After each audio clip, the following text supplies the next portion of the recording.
Check 1 2.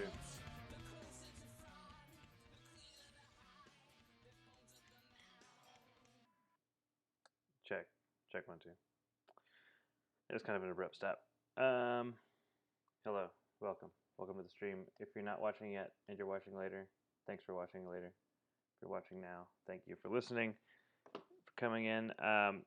Last time we did the stream, I did a quick tutorial, like a intro to Photoshop, and I'm thinking I want to go ahead and continue on that a bit.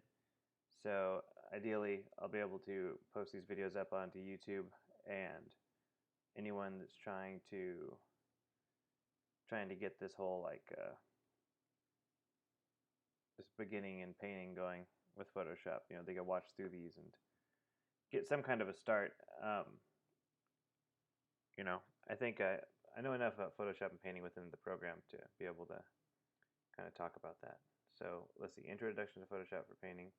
Cool. The title is correct. We are going to go over that today. And we'll also go over some just introduction to drawing stuff, because I think lots of people get Photoshop and get a Wacom tablet or a Wacom tablet, however you want to pronounce it, and they want to use the program to get better at drawing, or they're going to think that the program is going to somehow help, and it's not really the case at all. The program will yield you better results if you invest in yourself and drawing. So we'll do some of that today, some just basic drawing stuff. And you might even want to follow along on a piece of paper rather than the actual computer. But either way, thanks for joining me, and if you're watching this later on YouTube, thank you for watching. And right now, all I'm trying to do, I'm not painting anything yet. I'm just taking a quick look at here we go, where my last stream saved, because I wasn't actually quite aware of where that file was. So now that I found it, I'll upload that to YouTube. So if you missed the first part of this, we'll cover that again briefly. If you're actually here live in the chat, feel free to ask any questions you want. Specifically, if you want me to go over something in particular, let me know. And let's do a quick introduction. My name is Miguel Coronado. I'm a concept artist and art director for Turn Me Up Games. I've done freelance illustration and freelance concept art, and currently working with a studio here in LA area. And we're just going to go over some basic stuff today. Basics in terms of the program, and basics in terms of drawing, and we'll go through and do a demo. And I'll be on here for a bit today, so a few hours. So we'll get started. If you're watching this on YouTube, you can catch these streams live, twitch.tv/Mike086. If you follow, you'll get an update whenever I go live. I've been trying to structure these a little better with actual topics of what we're going to go over. And I just want, oops, that's the wrong window. I just want to be able to have a nice goal and discussion, basically. So here we go. My setup's different. Let's see, last time we started off, I went to the essentials. So this is the setup you're going to see if you start at Photoshop and you've never used it before. We'll talk about customizing the panels a little bit, because that really makes a huge difference. I could tell you what I do, and I won't really go into whether you should or shouldn't use my method, because it's really particular to me, and I know plenty of artists have different ways of doing things. So press V on your keyboard, it'll give you the pointer tool. All these windows have this little side arrow panel here. It's like a double notched arrow. If you click that, it'll expand your window. You can do it over here too. And right here, you can actually close them down, right? So if you want a very minimal look, you can close all these down. So you have a nice big workspace, but you still have all your tools available. And if you click one of these panels, it does a quick pop out. And as soon as you click off it, it closes, right? So that's one way of working that it's actually a pretty nice way. I like having the navigator up here at the top though. So right here, the navigator, if you want to move that, you can just drag this icon and drop it. And now if I undo my little panel collapse, you'll see that the navigator tab's up here along with color and swatches. I don't use swatches, so I'll drag that off and you'll see there's an X. If I hit that X, the window goes away. And I like my color panel to be underneath my navigator. So you see my navigator, you see my colors, and I use HSB. Some people use Lab. You can switch that here. There's a little drop down. These little lines represent drop down menus. So tap those. You got the brightness cube. If you want to use the brightness cube as your color picker, which this is a popular method here. You basically have your value here, and then your saturation is right here, and then your hue is across, right? So hue, what color you're using, value, how light and dark it is. I'm sorry, I messed that up. The value is here on this slider. That's how light and dark it is. So you'll see it goes all the way to black, and then it doesn't go to pure white. If you drag down here, it's pure white. So all these colors right here that I'm selecting are the brightest version of these colors. And if I knock it down to like 50%, you'll see that these are like 50% brightness of all these colors, and all the way down here it's 0 brightness, which is black, so there's nothing to show. Grayscale sliders, if you're working in black and white, you don't need to worry about color. You can always, the grayscale slider works black and white only, and then you can pick your color here. And whatever color you pick, it's going to like jump, you know. The little white and the black square represents just pure black, pure white. Pure white, pure black, sorry, so that backwards. So, you know, this is another way you could go. I mean, these are all the correct, you know, or incorrect ways. RGB sliders, you're mixing in various amounts of the hues. You mix in more green, it's going to get really green. If you mix in a little more red to your green, it's going to turn it yellow. We're kind of talking in terms of light with these sliders. If you're actually mixing red and green paint, it would kind of turn brown. Brown, and if you actually get the correct value, I believe it's the value. Possibly it's the saturation. If you get the correct value and saturation to match red and green, when you do mix them together, you'll actually get gray. It might be, I think it's saturation. We'll double check that later. We did it in art school, but there's a way to mix red and green paint to make gray. It just has to be, I think it's right at the same value. It can't be like a dark red and a light green. It's going to look brown. But if you have like the same exact red and the same exact green, it should turn gray. In pigment, in this terms of light, red light and green light, we're kind of thinking of it, I'm thinking of it in terms of light because this doesn't behave this way in actual pigments. You can have blue. If you add red to blue, it turns kind of purple, and then it goes all the way to magenta. So HSB, top is the hue, which is, so the top are your colors. The center is your saturation. So you'll notice at no saturation, it's black and white down here. At middle saturation, it's like a kind of a, first it starts off like a brown, turns more red, and it's kind of like a muted red pink. I could crank this all the way up and it's super like fire truck red. That kind of sums up what saturation is right there. If you don't understand it and you've been listening to these, it's the boldness of the color, the intensity of the color. So like it's really bright red, or it could be a dull red. You know, like this is a duller red, brighter. It could even be a bright, like a deep red. When people describe like a deep color, normally they mean really saturated and really dark. So like this deep red, almost like blood red, you know. And blood can vary depending on the amount. The color can change quite a bit. So this is why I like to use HSB. I think this CMYK. So same thing like the RGB, but we're dealing with cyan, magenta, yellow, and black. K is like amount of black. This stuff works a lot better for print. I've never used this at all. It's basically the same kind of deal. This is cyan. If you mix in magenta, you're going to get like a purple hues. If you crank back the cyan, when you have a bunch of magenta, it's going to turn pinker, right? Because magenta is kind of like this very vibrant color. If we mix in some yellow, it's going to turn more red. If we take out the magenta and leave the yellow, it's going to turn a lot more orange, yellow, all the way to yellow. And then right here at the bottom is like the value. The K will function like a value. And then lab sliders. I don't use lab at all. I know people that like to use it. It's all just a matter of picking pixels, though. I mean, it's not really going to change anything.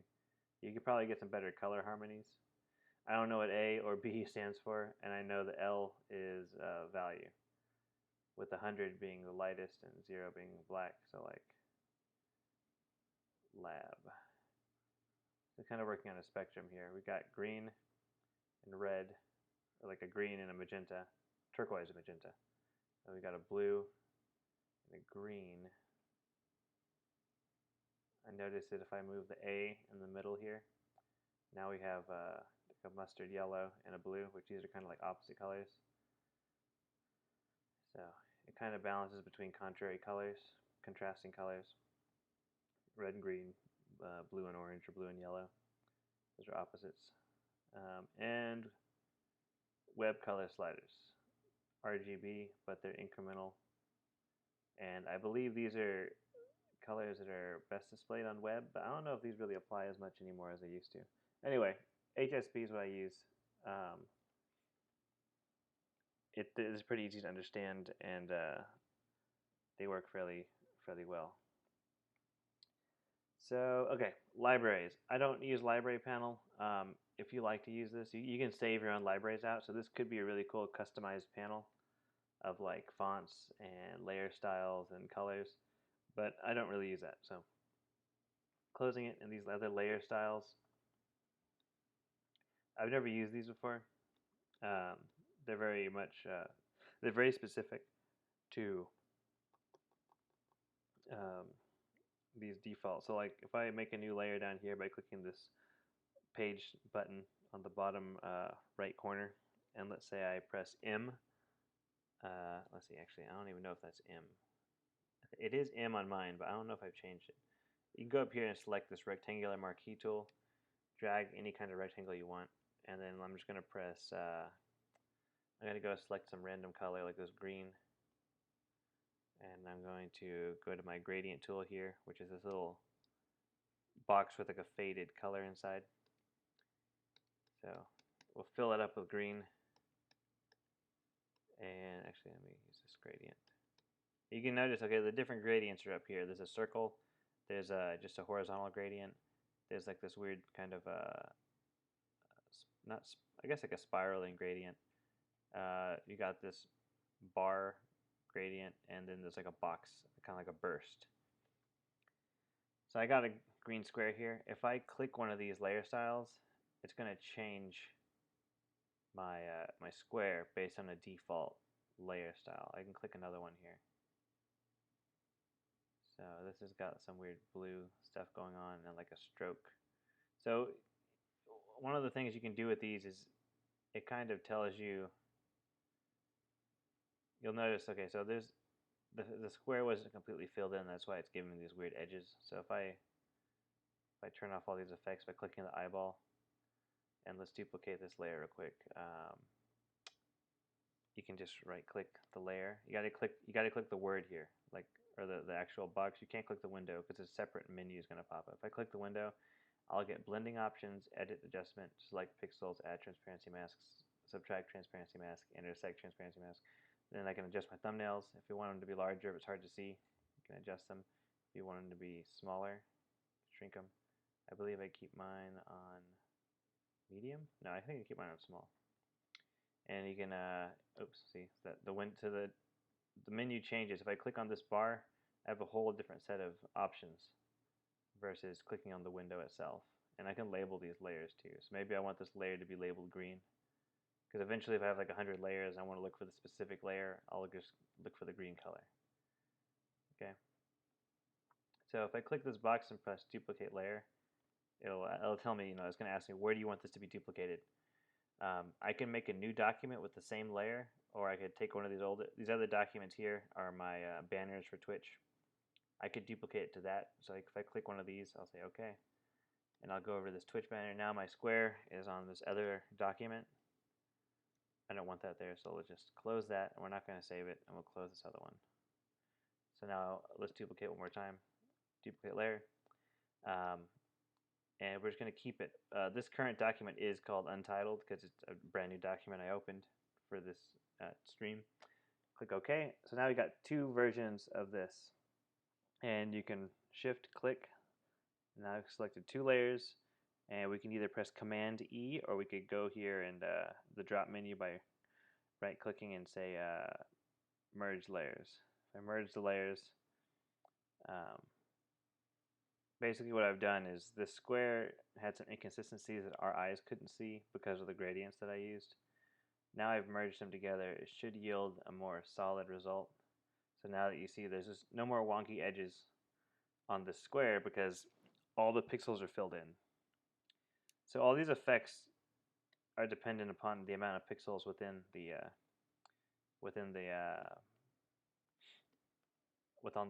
layer. So let me just get like a real basic brush here, and I'm just gonna like paint like weird squiggles. If I select one of these layer effects, it's doing something to it, right? And it's hard to tell because it's meant to be more of like an overall effect. So like let me turn the green square back on. So this effect is supposed to add a bunch of color strokes in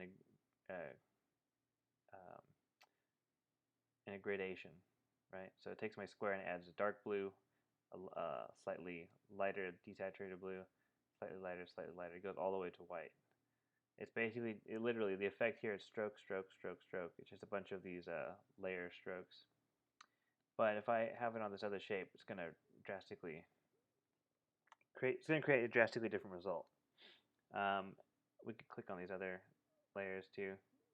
These other layer effects, these layer styles. These are called layer styles, right? So we'll get that name correct because it'll be confusing otherwise. So it's hard to see what these actually are doing. But if I have like this blank square here and I click the same thing, this creates some kind of weird concentric circles.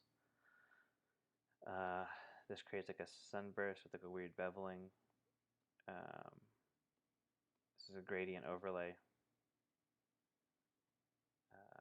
It's kind of weird psychedelic thing. Pattern overlay. So the only benefit to these, in my opinion, is that you can pick apart what's going on. So here's like, if you're actually making like a tutorial, this is like the box you would do for a color picker. Because remember, we saw this box earlier when I went to brightness cube, or is it hue cube? Hue cube. Brightness, here you are. So this is the brightness cube, right? So if you're making some kind of web tutorial and you're trying to tell someone color pick from, from this area,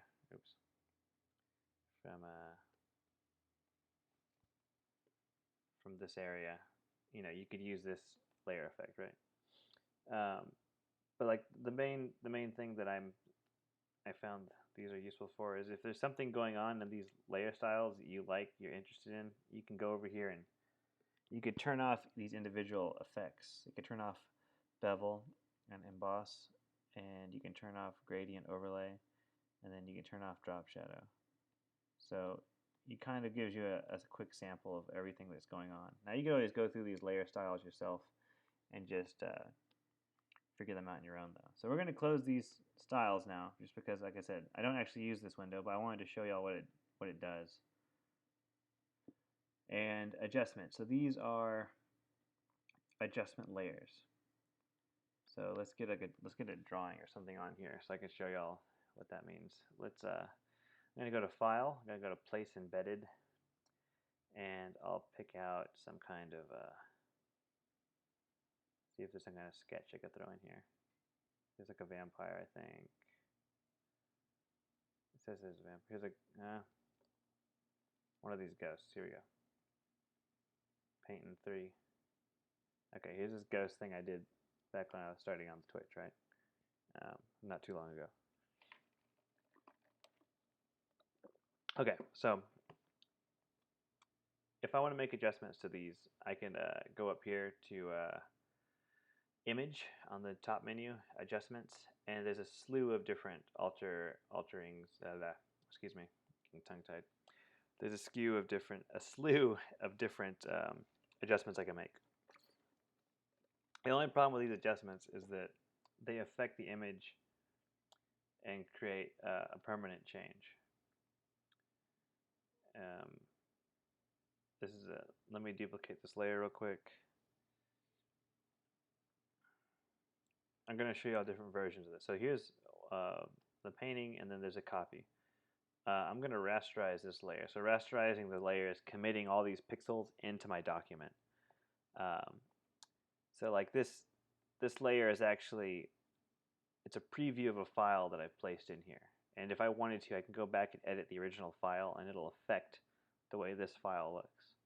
But once I rasterize the pixels, I'm committing them to my document. So now there's nothing more I can do outside of this document that will affect this layer. But if I wanted to, I could start editing this document in particular, and it'll be a permanent change.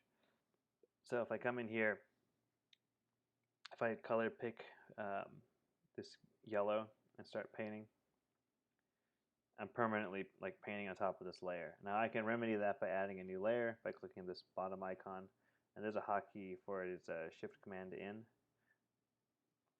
It says new layer.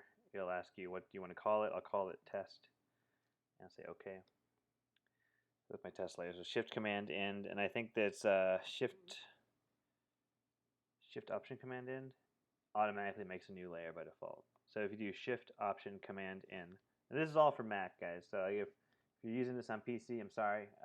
Just switch command with the word Control, because that's the key we're going to be looking for. Okay, let's put some music on in the background, just so I'm not completely talking over silence right now. We'll put on this kind of spooky music.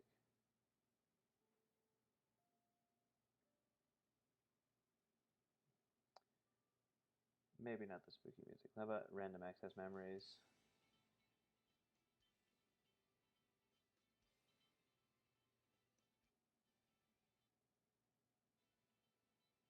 That's pretty loud.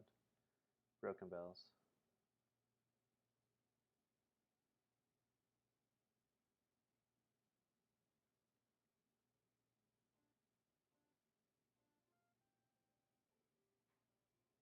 Okay. Let's check my levels real quick. Hopefully it's not.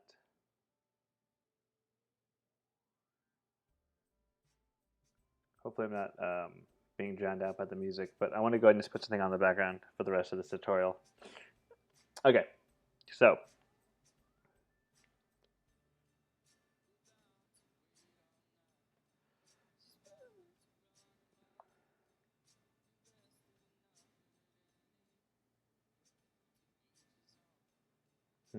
still a little loud.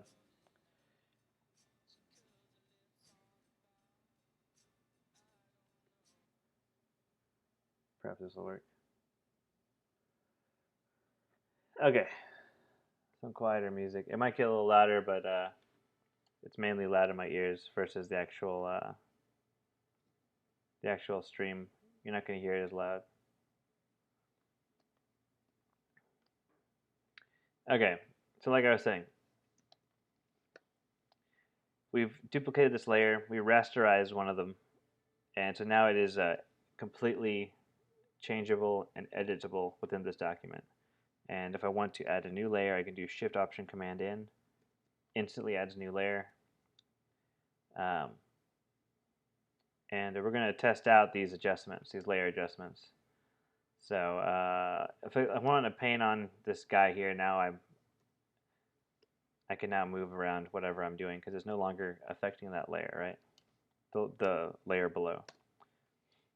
But if I want to make it a layer adjustment, I'll go to Image, Adjustments, we'll try hue and saturation. So if I take this adjustment will basically alter the color, saturation, and lightness. But I can adjust each of those individually also. So we can adjust the hue, and you're going to see that the color is going to drastically change. So since the color is majority kind of like this bluish green against this red, generally the colors that we're going to see coming out of here are going to be slightly akin to those like those color harmonies are going to be very similar. So I got more of like this orange to this green, and this purple to this like yellow green. Let's switch it over to this blue here. That looks pretty cool. Say okay. Actually, you can adjust I can bump the saturation up to where it's super vibrant, or I could take the saturation all the way down to where it's black and white. And then the lightness and darkness. You could crank up the whole thing to pure white if you want, or you can darken it all the way to pure black. We're not going to affect these two. I just want to commit those by pressing OK. And so now we're going to see that the layer icon here, I'll make it large. This layer icon here is now completely changed, right? So I can't go back to that original color scheme unless I press undo. But let's say I've gone ahead and done a color adjustment, and now I'm moving on, and I decide I wanted to go back. It's going to be lost, right, to go back, unless my history is still good to go, right? In order to save that, you're going to want to use an adjustment layer. So if I click here, hue saturation on this adjustment panel. Now this adjustment panel came out of this menu here. It's like this little, like half square, not half square, half circle. Drag it out. Click on hue and saturation. I can make the same adjustment. Let me turn on that layer below.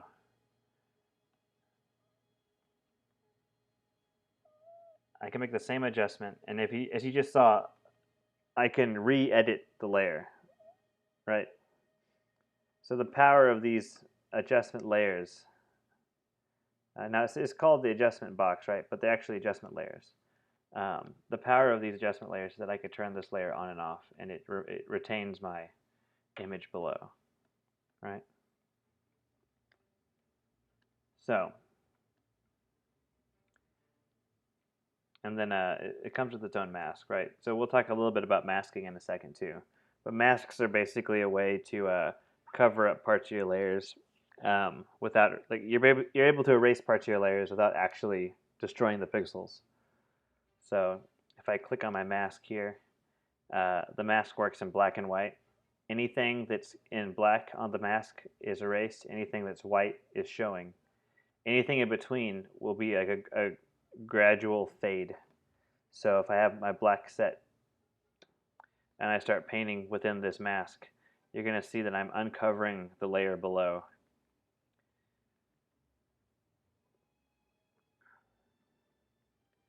So I'm uncovering all the red and the green from below, right? And I can click back to white, and I'll cover that all back up. And now I can use a gradation. Press G, D for the gradient tool, and it'll just randomly drag the gradation. Sorry, if you press D on a mask, it's going to be the opposite of your normal action. So pressing D while you have the mask open will change your color to white. So press D, X, G, and now we're going to make a gradient. And now this is going to show you the effect is that the layer on top is showing, is completely transparent, and it's going to slowly gain opacity as we go down, right? So there's a bunch of cool ways you can affect your images using these masks. So for instance, now if I wanted to have that blend, if I wanted the image to kind of do this like color change within the piece, I can use the mask to affect that. Okay.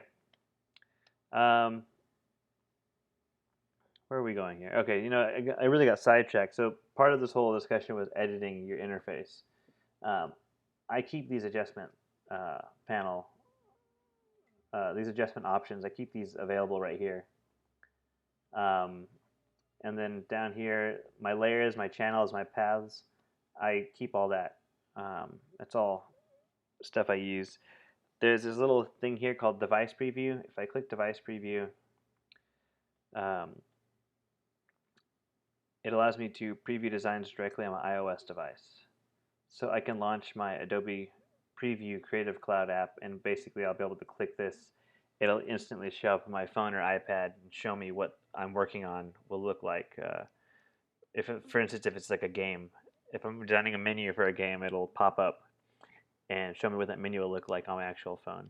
I don't use this that much, although I probably should. Let's go ahead and close that for now. Properties. The properties window, this thing comes up whenever you make adjustments and changes within your document. So closing it now is going to pop up later. I put my histogram next to my navigator, and I use that to check my brightness, the lights and darks within the image. And this last little window here is my history. Keep that open. In fact, I started using my history right here underneath the navigator. So it's my navigator, my history, and my history doesn't need to be that big. Maybe just the last few steps, basically. And then my color doesn't need to be that big. Some artists like to have the color box really wide open, but I just like to keep it. I don't really use the box, I use the sliders, so the more room I have for my layers, the better, because I have some complicated documents I start working on.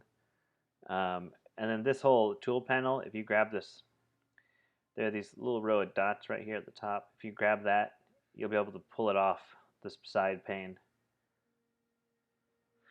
And I keep everything over to the right because I'm right-handed. If you're left-handed, you might keep everything over to the left, right? But since I'm right-handed, I will keep everything here. This is basically my setup now. I'm going to switch it over to my actual setup. So once you've created your custom setup, you'll be able to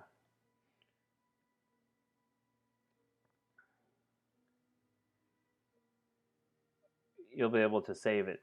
If you go to Window, Workspace, you can I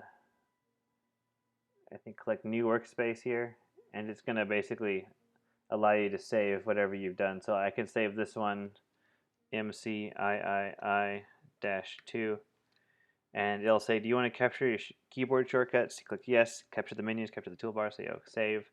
So now I've saved a new version of that, right? And if you have Adobe Creative Cloud, you can access these whenever you log in at any computer. All right.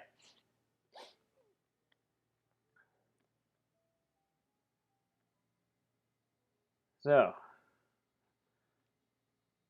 it's a little bit of talking here. So that's how I get to my setup. And let's see the swatches. I don't keep the swatches on.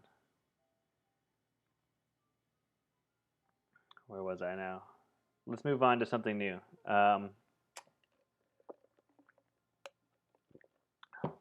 move on to some painting. Delete this stuff. Press D to switch to black. And I'm just going to start drawing directly onto this layer, and I have a custom brush setup. Most artists do. I can upload these to my website if you want to find them. They're basically a combination of a bunch of other artists' brushes. We're going to use just the basic brush right now, and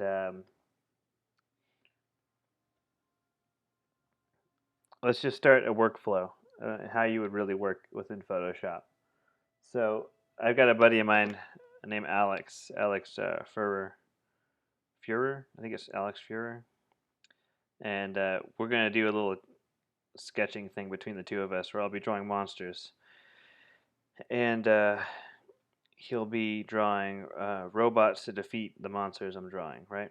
So he's designing a robot to defeat whatever I come up with. So today I'm going to go ahead and work on a creature for, let's say, 30 minutes. And I'll set a timer here on my phone. And once we get this creature done, I'll post them up on we'll throw them up in a Tumblr later, and y'all can keep track of our little challenge. But I think I want to start this guy. I always design in line, and I like to really design on paper. But since we're doing this whole thing on stream, I'm not gonna go into I'm not gonna get a piece of paper and start drawing, so y'all can't see anything. Let's go ahead and switch over to Aphex Twin. And let me just go ahead and switch my music credit because I didn't update that.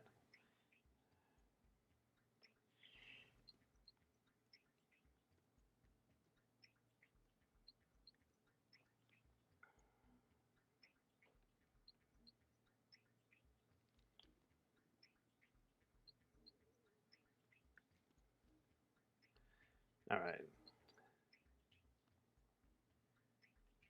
So this is like a random assortment of Aphex Twin songs.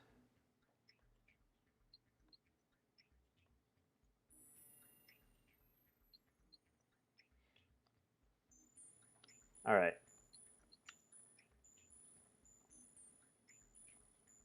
We're going to start a timer. We're going to start drawing, and I'm going to walk through the steps of how we'll go from a blank document to a kind of a semi-finished image for the sake of this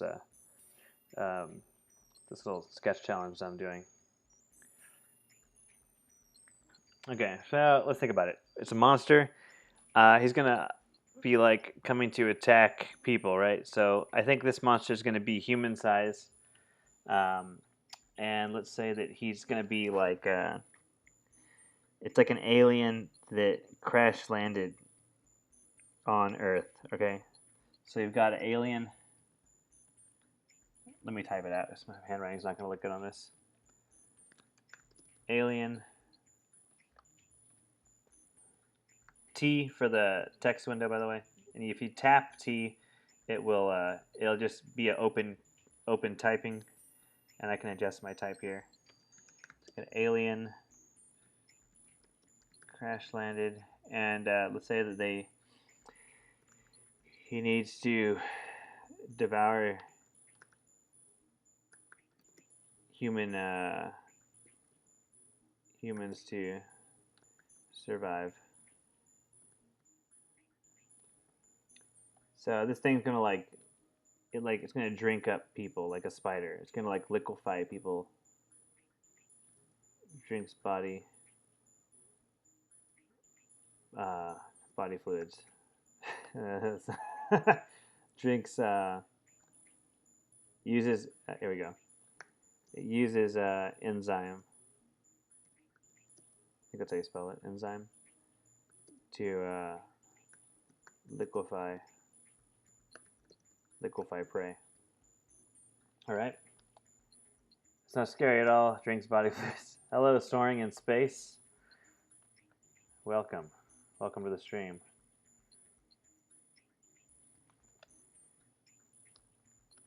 All right. So this is like the basic prompt for this little creature. We're only going to spend 30 minutes on it, and this will allow me to give like a good guided workflow for painting in Photoshop. And if you have any questions about painting in Photoshop while I'm doing this, if you're wondering what I'm doing or how I'm doing something, let me know if I forget to say something. Let's add a new layer by clicking the bottom icon to the right here, and it'll pop up. It'll say create new layer. If you want, you can also press Shift Command N. Shift Command N will bring up the new layer panel. You can say OK. Or if you don't want the new layer panel to come up and you don't want to move your cursor, Shift Option Command N, and it's automatically a new layer. So I've got several new layers here. Let's go ahead and delete those by selecting them, holding Shift, pressing Delete. Let's just go ahead and got the new layer, and we're going to start drawing this creature. Setting my timer, starting. Okay, so I got the brush tool. The brush I'm using right now, it's a circle brush with Shape Dynamics turned on to pin pressure, and transfer mode turned on to pin pressure. And the smoothing is turned on. We're just going to kind of doodle out some shapes and scribbling out some ideas. We're not going to cover like the how to draw portion of this. We're going to really focus on the Photoshop portion. So basically, though, if you want to know what I'm doing, I'm just kind of finding interesting shapes within the lines, and I'm trying to figure out exactly the kind of direction I want to go. I'm thinking this guy might have some like spider-like qualities, or like there's a specific insect called assassin bug that has a big proboscis that just drains animals of their fluids.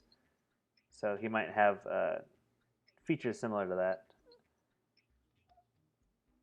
Hello, Alk. Midday stream, eh? Yes, it is a midday stream. We're going over Photoshop basics while I sketch for this little challenge my friend and I are doing, where I'll draw a monster and he's going to basically design a robot dude to defeat my monster.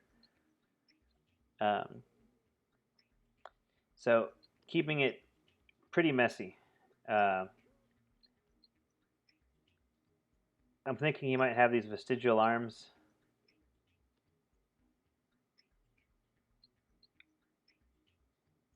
And these would be like his like feeder hands.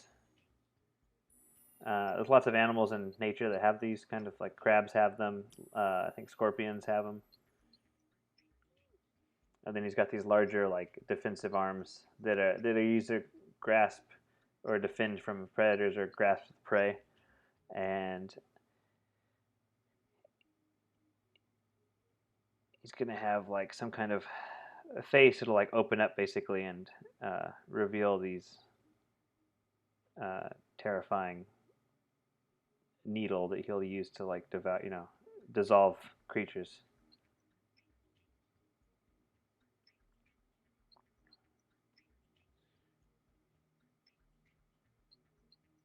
And then we press Command F to flip a canvas. You'll notice that the text also flips. We're not going to worry about that right now just because it'll flip back in a minute.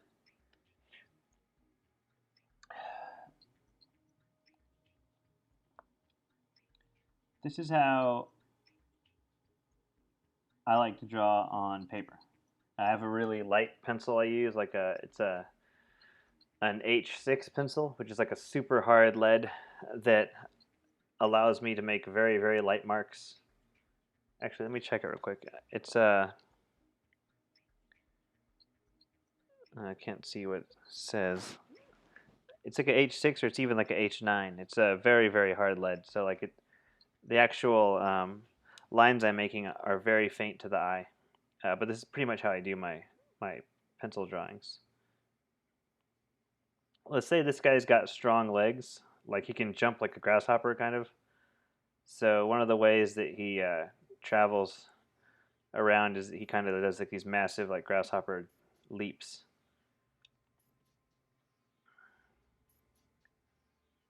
And the claspers are going to be something shaped something like this, right?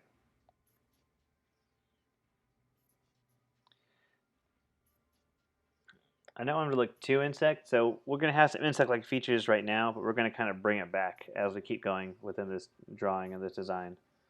I do want it to end up looking alien, so we're going to combine some other kind of aspects as we move along. He's going to be slightly humanoid, and he's human-sized, right? So he's like probably a little bigger than the average human, so he's able to really like lift you and like steal your whole body away.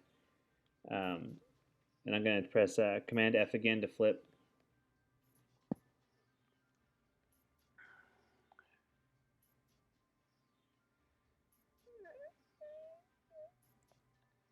So it's just black pigment, or black pixels. The color is black and white right now. We're not doing any kind of other coloring. We have a separate layer above our background. So if you think about it, it's like I'm drawing on tracing paper, and I have like my main paper underneath it. Let's give him like this kind of foot that'll be able to grasp surfaces. but I don't want it to look ape-like, right? Because he's going to be more of an insect-like.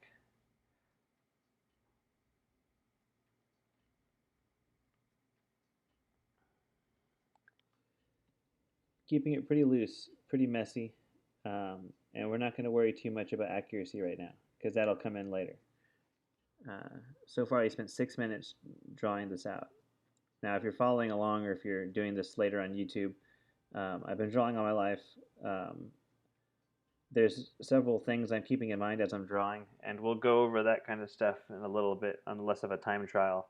But I'm really focusing more on like Photoshop workflow for this little talking point. So let's flip it again. The knee's looking a little strange, so I'm just going to correct it. Because I'm only drawing in black and white, if I press X, I switch my color to white. The Wacom pen automatically switches to the eraser tool whenever you flip it, like a regular pencil. But for the sake of speed, I just press X. And I have X hotkeyed onto my Wacom tablet. So I'm not actually putting my hand up to my keyboard, I'm just tapping my tablet. And it's automatically switching my colors for me.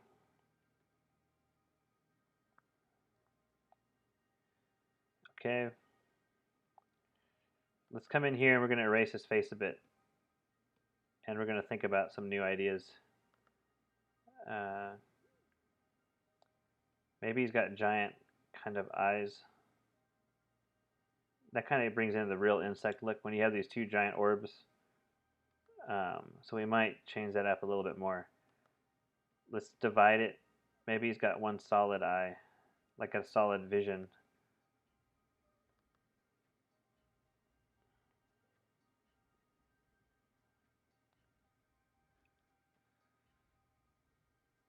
I'll post up where this Tumblr. We're going to put these guys on a Tumblr soon enough.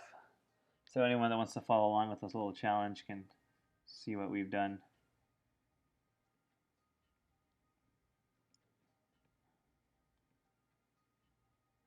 I'm going to give him more like a humanoid jaw. And then we're going to give him maybe some kind of like these outer mandibles. It's the same brush, we're not changing anything, and I'm just kind of drawing on top. I'm just cleaning up the drawing underneath right now. We don't have a new layer though, I'm still drawing on the same layer. And the variation in the gray tones that I'm getting is from the pen pressure. So it's like a pencil. It really is like drawing like a pencil. I'm pressing harder if I want it to look darker, and I'm keeping it really, really light if I don't want it to look so dark. I don't know if I'm liking that head either. I still want him to look kind of freaky. He's like a human-sized creature. So like if this guy were in a movie, it would be kind of one of those like sci-fi horror movies where like he's like stalking people down, like one by one at night or something. So I got to think about how that would best be the best plan of action for that. This isn't like a kaiju kind of thing where it's like a huge monster. I think in terms of like kaiju creatures, there's a cool factor you want to keep in there, and then with these like human-sized creatures, there's like a horror factor you want to work into it. Generally, right? Just generally speaking, that's kind of like my own little way of going about it. So now I'm forgetting the proboscis. So we're going to have to add that in a second.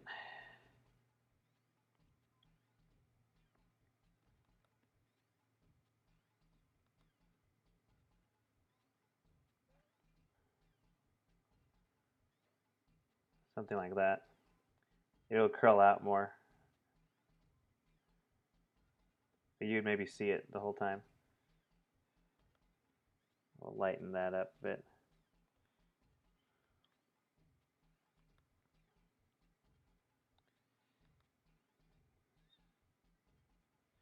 So let's divide up the face a bit more. And I'm wondering if maybe he can't see. Maybe he's blind and he uses scent to get us through the world, you know. In that case, we got to show that off somehow. Maybe there's some kind of like pits in the face that he uses as his sensors, or maybe it's on the neck, some kind of like gill-like sensory things. Could be like some kind of fine hairs. Those don't work as well. I don't know if he looks like he can jump really hard or really far, so let's switch up his legs a bit.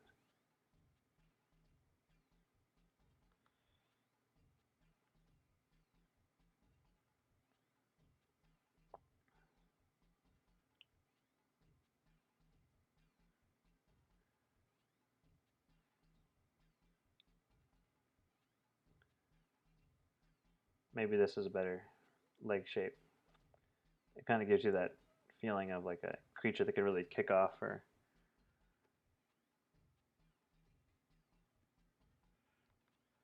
and then the same, we're ready to change this up a little bit.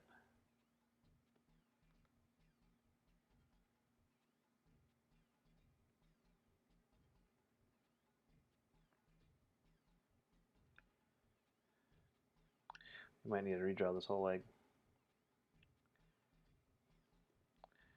So that was the lasso tool, which I have mine switched to A, but I think it's L. The default is L.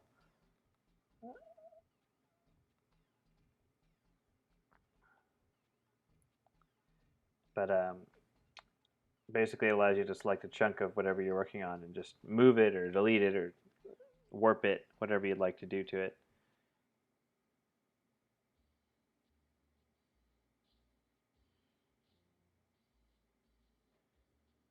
Let's see here.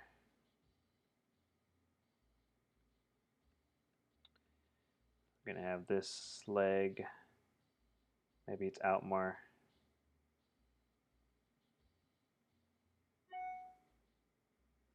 Maybe lighten his feet.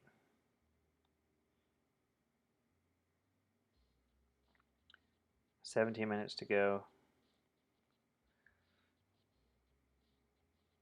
Move a little faster. This arm, we'll have this one kind of overlap more this way.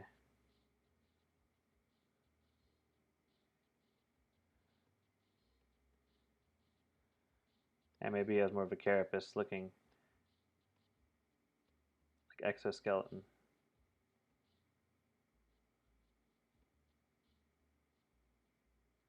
Steve Lichtman just went live.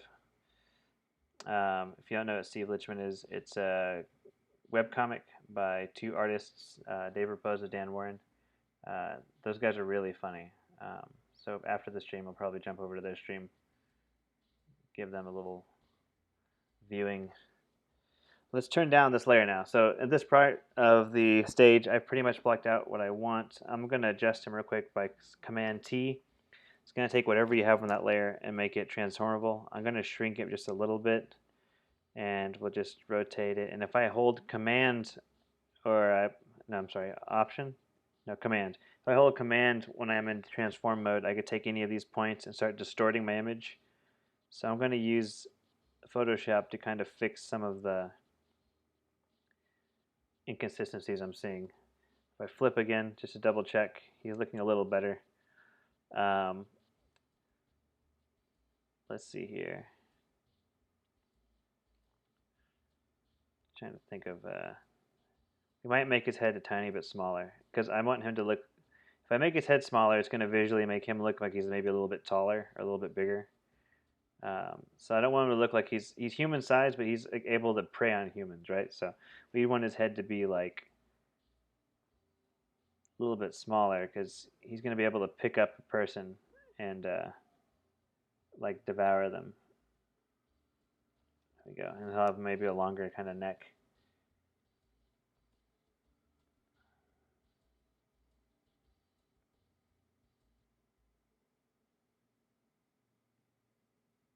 There we go. And we got to repair this arm that we kind of cut up. And I'll make this arm come around further. So even though it's a vestigial arm, these are like almost like close quarter combat arms too.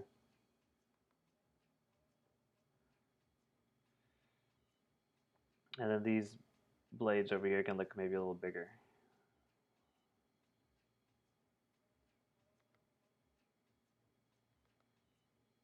Same with this one.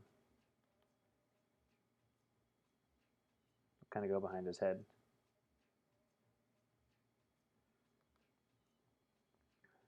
Okay. Let's clean up some of this mess. There's some just little bits that are kind of looking a little confusing. Okay. So you got this guy down. I'm going to go ahead and enlarge him now. Now that I've made my adjustments to him, I want to go ahead and make him a little bigger when I'm painting him. Rotate him a little bit so he kind of leans forward. And let's flip it one more time. Take a look. Lastly, there's some issues going on with the head. It's a little flat. So if I go into, let's go ahead and just, let's commit this layer down. I'm going to press Command E. It's going to go onto the background layer. And it's going to allow me to really utilize this liquify tool.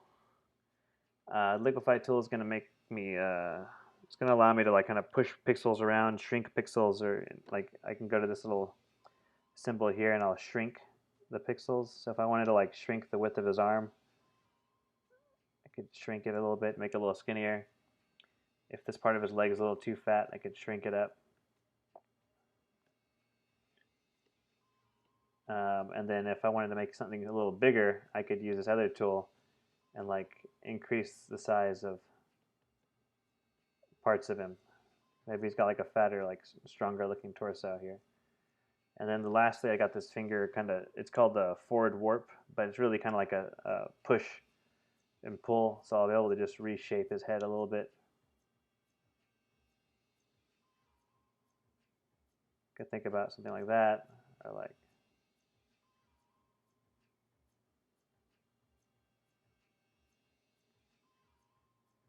a little more forward. I'm going to get rid of those eye looking, those pits look too much like eyes to me. I really don't want him to have eyes. So you can see the before and after how I've adjusted him. He's got kind of a bigger torso. His legs and his arms have been adjusted a tiny bit. If there's any other thing off, I can kind of just like shove it in here. Move it, fix it. Adjust the curves of a little bit if I need to. We're going to draw over all this, so it doesn't really matter exactly what I'm doing.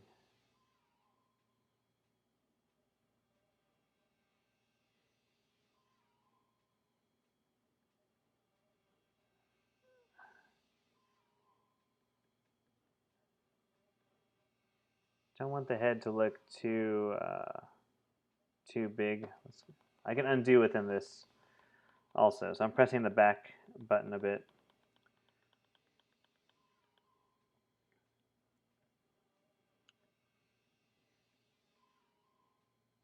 Something like that maybe.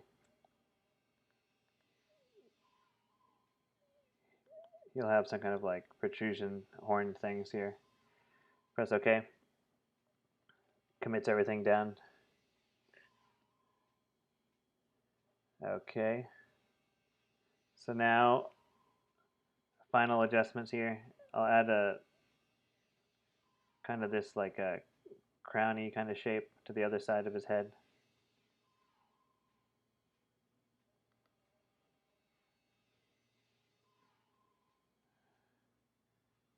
We'll lose some of this information here.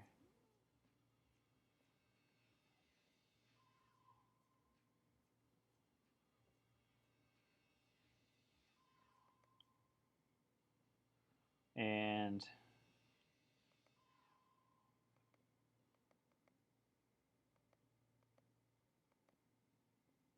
finally, well, we got 10 minutes to go, so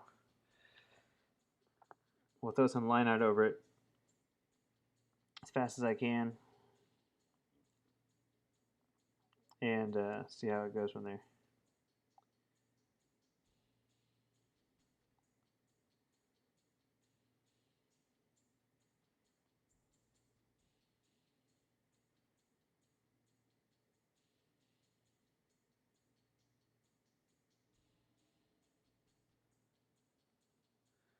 All right. Okay, so we got the background image with the line art, the base line art. Let's make a new layer. add layer. Okay, so I've also got this panel. It's an actions panel, and I'll talk about how to customize that in another stream. But it's like it's basically a custom menu for me, and it has a bunch of things that I do often. So like, I just added my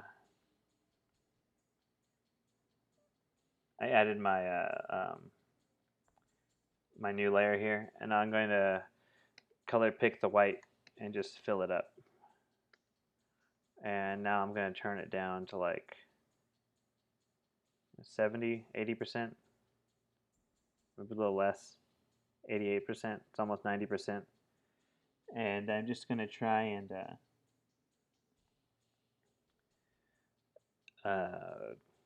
not going to try. I'm going to go ahead and just draw new lines over this. 90% white, okay? So I'm going to add one more layer, a multiply layer. Now the multiply layer is going to only darken images, right? Those hooks and stingers. Thanks, Alk. We're going to use the multiply layer as a tracing paper, basically. So we got the white here it's kind of lightening everything up, and then the multiply layer is going to be where we actually draw. So black again, the same brush as before, and now I'm going to zoom in a little bit more. I'm going to follow what I've already put down. We'll start with this arm right here, and we're not going to worry too much about like being perfect with it, because we could always go back and do another one of these tracing sessions later. But I'm kind of thinking about adding just like little spikes here and there, areas where like the skin's going to wrinkle a bit. If there's soft tissue, I want that to be clear in this next stage. And I don't want it to be too precise. So it's the same brush, right? We haven't changed anything yet. The same kind of process we've been doing, but I am taking a little more care when I'm drawing now. I don't want it to look too confusing, and the final image for this guy won't be line art, so we'll end up removing these lines entirely.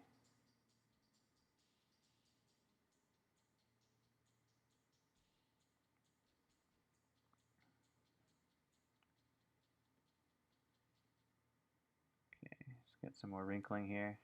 This will be like where this blade comes out.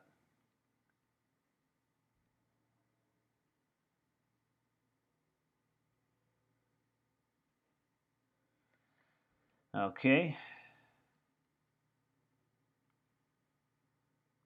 Got another few little spikes here.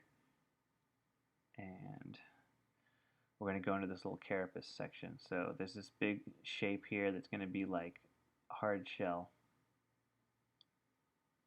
It doesn't need to look perfect because this is like a creature. It doesn't need to look precise.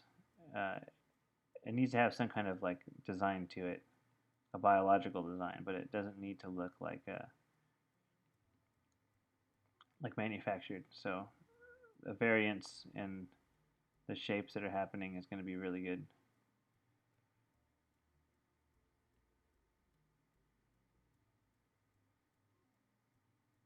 Okay.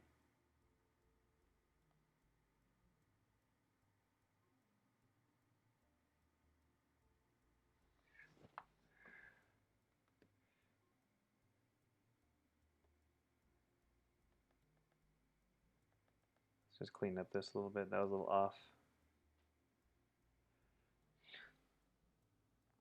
Now, all this kind of stuff, when I like to design, when I do design stuff, I find it easier to design on paper. It's just more enjoyable for me to just draw on paper. And then all these kind of steps I'm doing right now, I would do on paper. That's just a preference for me, though. But most people, like, this is a appropriate way to do the same process in Photoshop.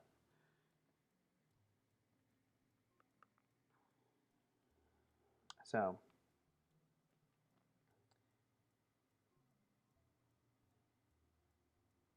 yeah, so these are one of the many techniques available to people using Photoshop or any other digital painting program. Most of them have a layer option, and this is basically a very fundamental way to kind of get going with some digital art, especially because it's so similar to working on uh, traditional papers, paper and pencil, and everyone's kind of had a start there. Okay. There's one last little kind of carapace shell thing, and it's like right here. Okay. And the arm's going to kind of protrude out, kind of like a soft tissue here. And there'll be another piece of the carapace that's present right here. Okay, and it's going to kind of be receding in space, so it's going to be harder to see what that looks like. And I'm imagining that this top shell is going to be a lot tougher than the bottom shell, so, you know, I'm reflecting that just in the lack of spikes. Same thing here. So, I mean, this process gets redundant at this point, right? So, like, we're just going to go through this whole thing and draw out these newer lines. And we're going to go over a 30-minute mark, but that's all right. But having that goal of 30 minutes got me a lot further, a lot faster than if I had just started painting or drawing. So if you do ever want to kind of give yourself more of a what do you call it? If you ever do want to give yourself more of like a speed boost, timing yourself helps. People are a lot faster than they think they are, generally, when it comes to drawing. There's lots of thinking and like kind of like putting off decisions in drawing, and there's no reason to not just dive in and just start drawing it. And if you mess up a lot, you can just start over. And if you start over, it doesn't mean you're starting from the beginning. It means that you're starting with the fresh idea that you've developed. So you're not going through the same amount of work you would have been going through. You're actually doing less work the second time around because you've already spent so long thinking about what it is you're drawing. You have a clear vision. And that's something I think most people disregard. They think like, oh my God, starting over. Like that, I just spent 30 minutes doing this. That's half an hour, and like, really, that's no time at all in terms of creating a final image.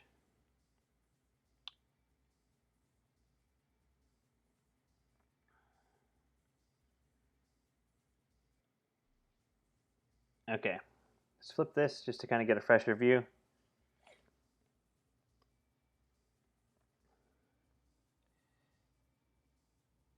So I'm going a little slower. I'm going to go ahead and, what I'm going to do right now, I'm going to draw the full arm. And we're going to use Photoshop's capabilities to superimpose the head on top. So first we'll just draw the full arm without any adjustments. We'll add this blade here.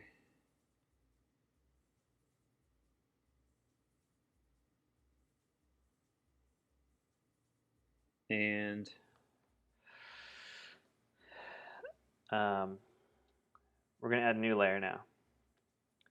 We'll set that to multiply using the drop down menu and continue drawing. Now we're going to draw the head, and we're just going to draw directly over the drawing below.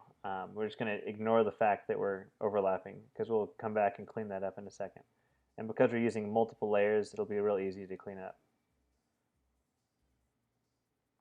I'm going to try and focus a lot of my details right here near the head of the image, like of the creature. Kind of want that to be the focal point. In terms of this design, I want everything to kind of lead back to that. And there's other adjustments I can make in regards to that, but since this is still just kind of like a sketch exercise, it's not like a final image that like I'm going to like throw into my portfolio. I don't want to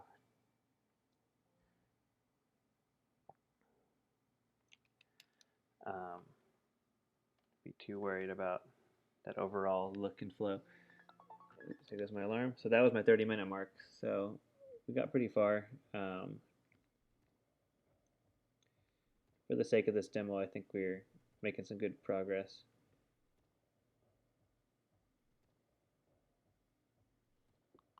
So the main idea about this guy is like blades and spikes, right? Blades and spikes, and he drinks fluids from the creatures, kind of like a spider creature.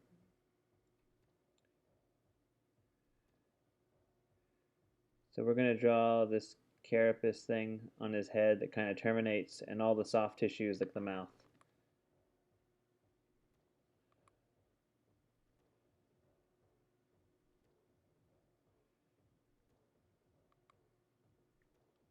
It's a little messy up here. It's a little hard to tell what's going on. Just a little bit, but I can come back in and go over that another time. But for the sake of this little tutorial, we're going to keep going, and we're going to worry about painting another layer later. Not painting a layer, but drawing another layer in. So there's going to be some like these little bits of the scale that, like the skin that's still kind of hardened, that overall though this little area of the neck is going to be like soft tissue. So it's going to have like lots of flexibility with the head. Or like the head's going to be able to move around for this point right here. Okay, so time for this mouth. Let's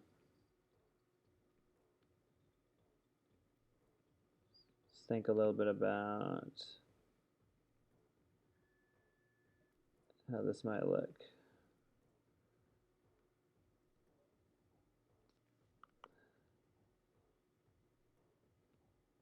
I press the step back button to make it undo like that.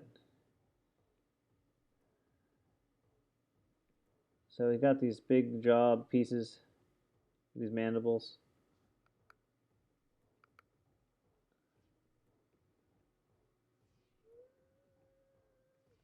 Flip it.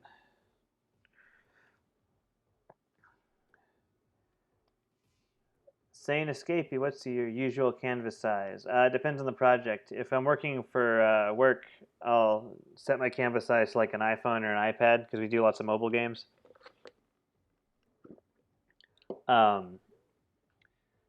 This canvas is, if I go to image size, it'll tell me that it's 2550 by 3300 pixels. This is the standard US paper. I work in pixels. I don't think about it in inches too much, unless I got to print something out, which I rarely had to print anything out.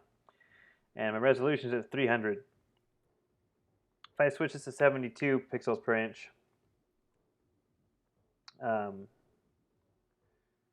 it didn't work that way. I normally work at just 72 pixels per inch, and my adjustments will be like at least 4,000 pixels high. So basically what this is how much workspace do I have? If I do Command N for a new document and I set my pixels to 500 by 500 and it's 72 pixels per inch. Let's do 500 by 800.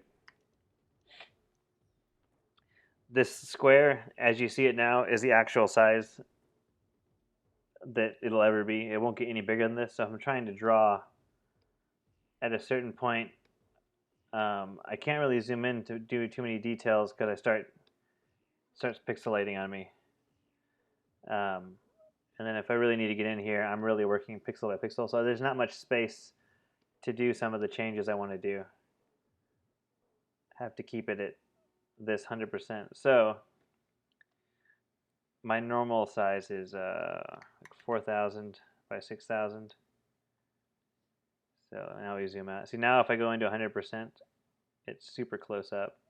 Not super close up, but pretty close up, right? And you'll notice that the line quality, whenever I make marks at 4,000 pixels, is much sharper looking compared to the image. The image below still kind of has this fuzzy look because I blew it up from 500 pixels. But that's going to be the same thing. Like if I were to try and print from that 500 pixel image is going to look all fuzzy and gross because it doesn't have enough resolution for the printer to work. But like 4,000 pixels, I got this like smooth transitions I can work with. And then if I zoom all the way out, I could still work zoomed out. And if I need to like do some details, I could always zoom in to 100%. I can go in here and like edit these little details or something, Not that I need to make white lines here, but you get the idea. So never below 4,000. What size are the brushes I'm using? The size varies. I constantly change the size. I use the Wacom touch wheel. So like when I start painting, normally I have a custom set of brushes I use here. Like this brush here is one of my favorite brushes to use. This is one I made myself. I'll sit here and I'll kind of go up and down with the brush size as I paint.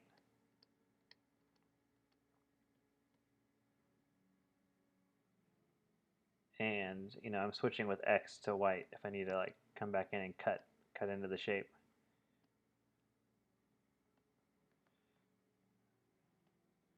Right. So there's no standard size I use for my brush. And then the brushes I have Jamie Jones brush pack I use, Bastien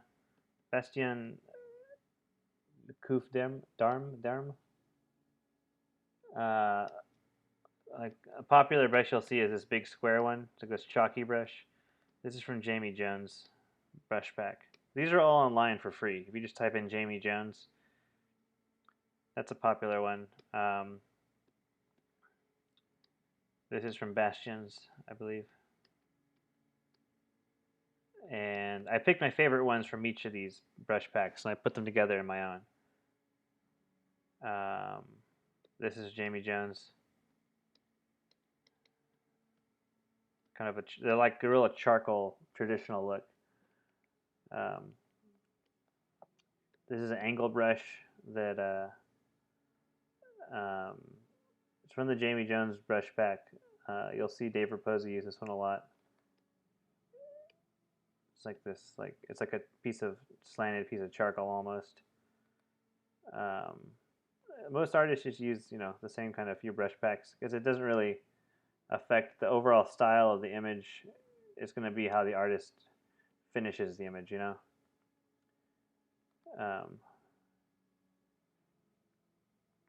Here's like basically the same creature we were doing on the other page.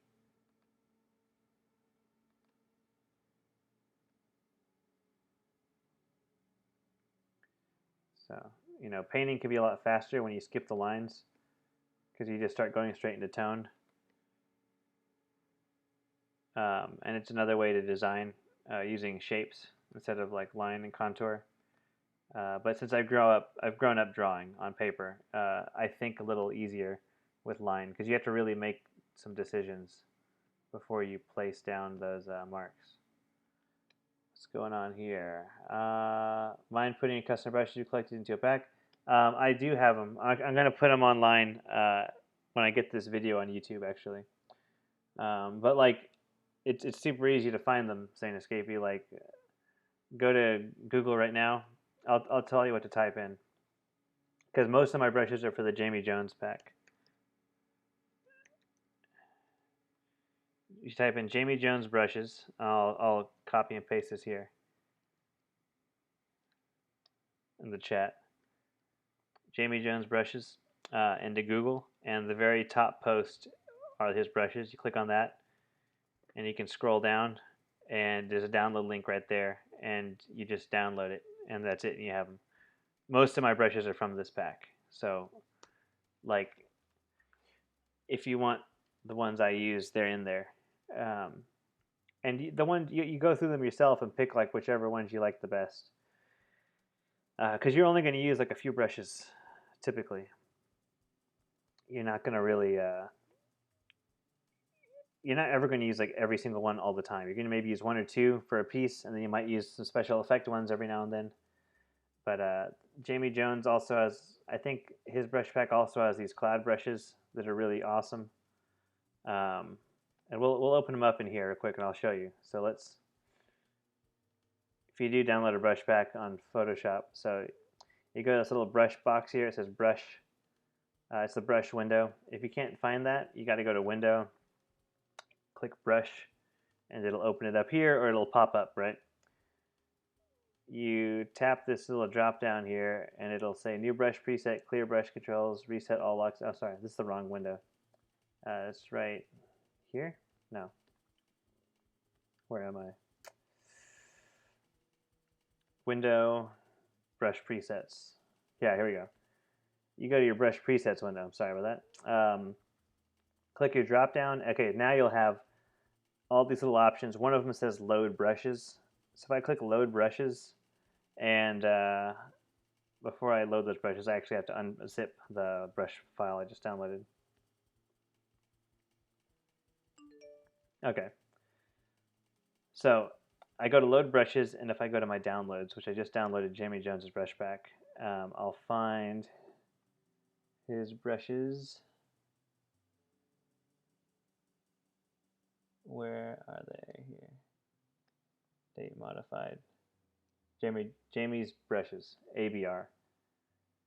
I'll double click that, and they've been added in. Let me do that one more time. Instead of loading brushes this time, I'm going to put replace brushes. I'll do Jamie's brush pack. Okay, so now all the brushes in this menu are Jamie Jones's brushes, right? So at the top, we've got the basic circle brush. You've got like a softer airbrush. You've got this like, it's like a noise. It's like a bunch of sticks kind of together, like a scribbles. There's this like, it's a separate noise brush. It's almost like white noise in a television or something. The brushes you want to look for, like if you're wondering what exactly I'm using, you go all the way down to the bottom. There's this angled brush. It's 70. 70, and it's at a slightly left-leaning angle. That's the charcoal brush that I'm using sometimes, and you'll see Dave Raposa use. Let's see. There's this 60, brush 60. Let me make these thumbnails bigger. Large thumbnail. Okay, that doesn't actually work. Let's do a stroke thumbnail.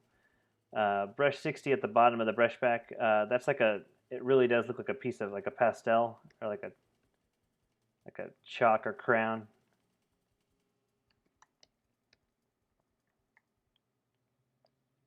So there we go. I use this one a lot.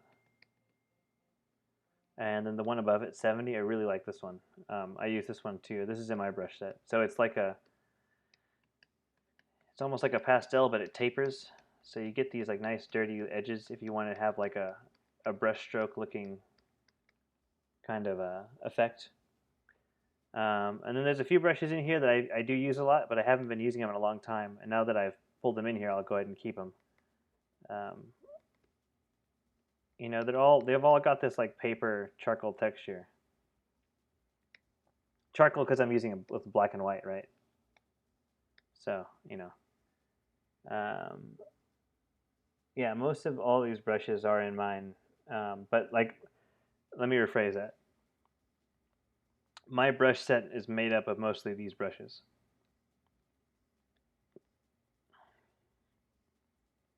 So let me, let's load some brushes. And I've got my own custom pack here, which is basically Jamie Jones's brushes with a few extra. Where did I put them?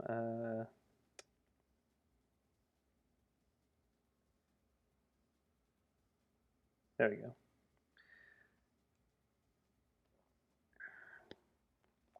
And now I'm just gonna open up this is the preset manager. If I open this all the way, we'll be able to find my exact brushes, which start right here. Now, is that it? I think it's right here. 70. So I'm going to delete most of these other brushes because I don't use them. And let's see here. I've got these three I'm going to keep. I've already got those in my brush pack, so I don't need those. Delete those. These three here that I'm going to adopt into my brush, I'm going to move these back to right around here. And I think all these are good. I have these brushes already in my brush pack, so I'm not going to keep these either.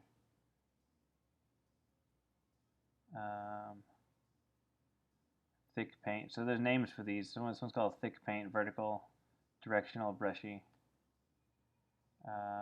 All these natural looking ones I'll take and I'll put them into mine. And let's see here. I already have these in mine, so I'm just going to delete those two. I don't want them.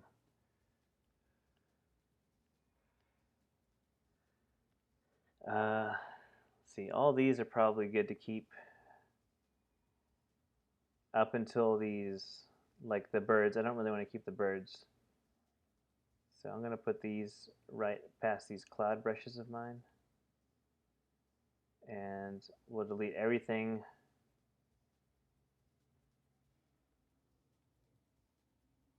back to the top, basically.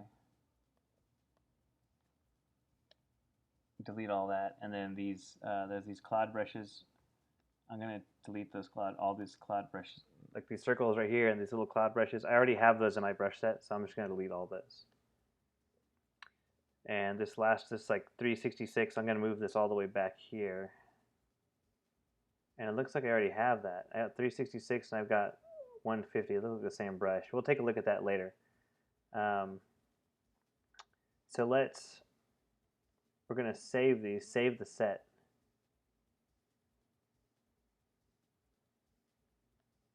If it let me save the set. I guess I gotta hold everything and select it. Save the set. So I'm going to save this one as MCIII dash, we'll say June 2016. Okay, so those are all saved now. I'm going to just go done. So now I've got my new brushes saved here, and I've incorporated a few new brushes from the Jamie Jones pack that I used to use all the time that I haven't been using in a while. Yeah, okay, perfect. And then let's take a look at that. There was a brush like brush 366. Looked awfully similar to another brush I already have, so I might delete that one.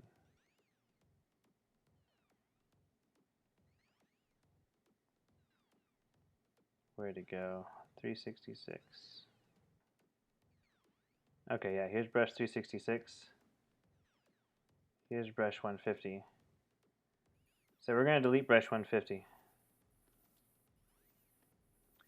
And we'll save all these brushes now.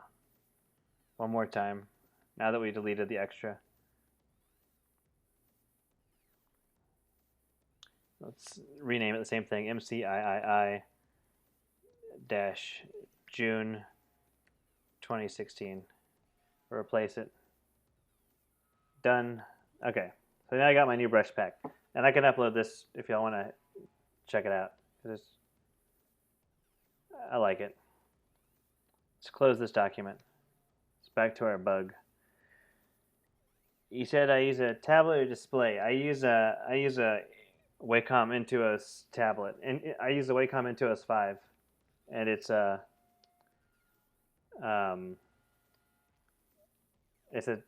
a display. I don't really use a display at all. I use a display, obviously. I use like a monitor, but I don't use like a Cintiq. But I'm probably going to buy an iPad Pro pretty soon. I'll need one when I go traveling. I'll need to be able to continue doing work and not forfeiting opportunities to kind of do some professional work that's actually in color. Okay.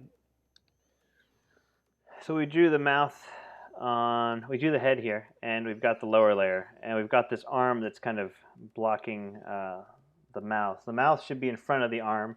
So what I want to do is activate this lower layer here, which we'll go ahead and color code that with a red.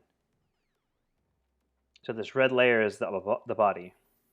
I'm going to turn on a mask. So just like before, if I paint with black on this mask, it's going to erase, temporarily erase whatever I touch. So I can come in here and start erasing this arm a bit. And now the arm is going to be behind the mouth, right? So that's the whole point of kind of doing that there. And then like I've got some tangents kind of going on, or at least a slight tangent right here. Tangents whenever you get these like little visual coincidences. So like the coincidence is that these lines happen to really be lining up, and they typically make for just like a weird area of your drawing, and you don't really want to keep those. So I'm going to take my lasso tool for the L. I use mine on A, and I'm just going to like cut out this mandible and move it a little bit. Command T, rotate it down a bit.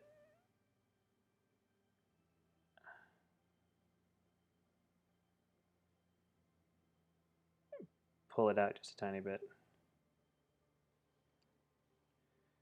Deselect, and we'll go ahead and fix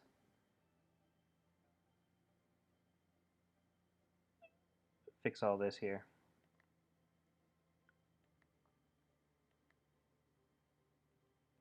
And then we'll go back to this mask layer and adjust the mask, because now we've covered up another part of the arm. And we can use white on the mask layer to replace the arm from below, because the mask is literally just covering it up, right? And then the same we got to adjust this new mandible here. The mandible on his right, we need to just kind of extend it a bit now that we've made the one on the left so different.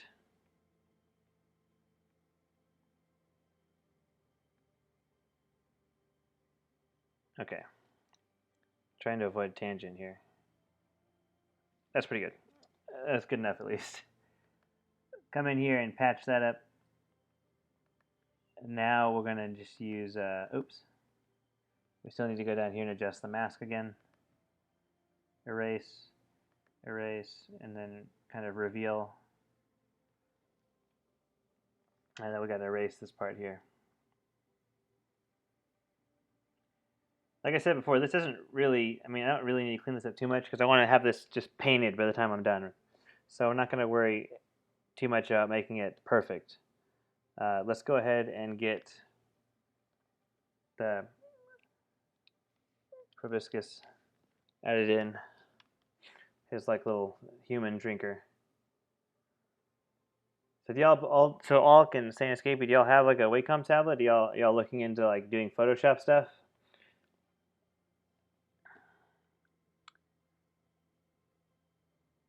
Okay, so I'll go ahead and do this on a whole new layer. So we're gonna add a multiply layer. You just do that by clicking on the little icon down here, and you can just do the drop down multiply. And I'm just gonna kind of just quickly block in where this mouth's gonna be.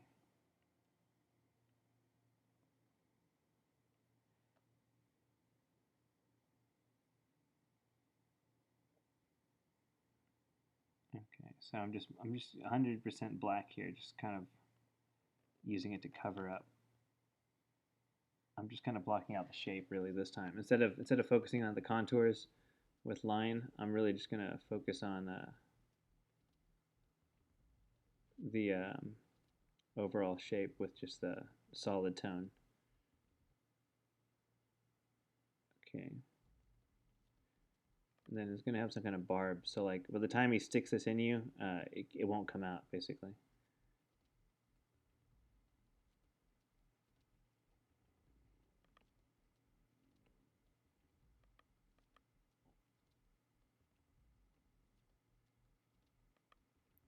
Okay.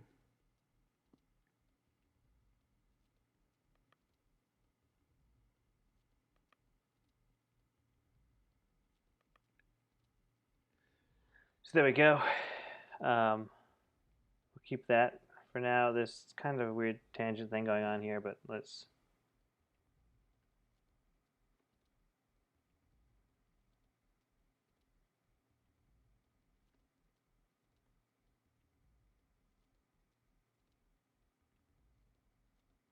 just move this a bit.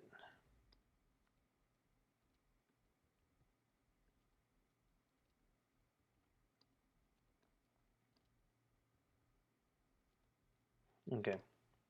Deselect. I'm going to just select these 3 layers and move all of them together. Actually, I got to move everything. Let's think of how I want to do this. I'm going to double click the background layer. It's going to turn it into layer 0. I'm going to click OK. Now I'm going to select all these layers. Command T. We're going to transform everything. Just because he's running off the page now, we're just going to move him over to the right. So now he's on the page. Press Enter, and we'll go back down to this layer 0, and we'll just add on the white right here that we're missing. So I'm going to press M for the marquee tool, select a rectangle there, DX. D changes the colors to black and white, X flips them, so now I'm using white. And I press G for the gradient tool or the paint bucket tool, fill it in. There you go. Okay, so back to the body, the layer that's been labeled with a red, we're going to use that to finish up the body here. Let's go ahead and do the other arm. He's got like a kind of like another spike here.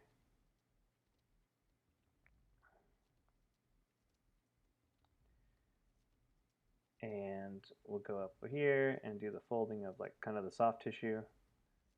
Keep some of these elbow spikes. Spike, spike, spike. A few more spikes just because, you know, spikes are the theme of this guy right now. Okay. I'll clean this up just a little bit.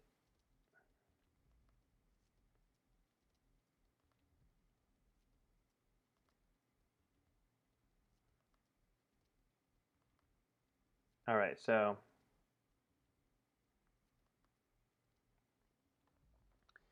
we're going to move down here now and just get this this other blade in.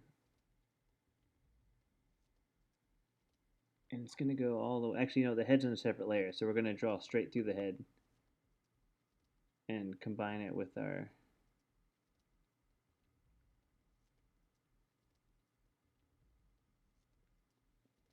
the rest of the arm, right? So now I'm going to go back to the mask layer, and I'm just going to erase out whatever the head's touching with the mask layer. And then right here, I'm going to erase out just where it hits behind the arm. There we go. Great. And let's go ahead and follow that up by doing the other arm.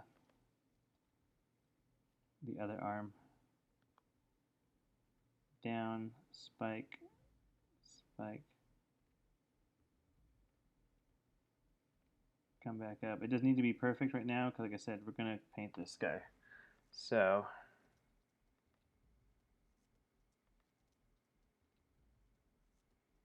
it's good. Let's flip it.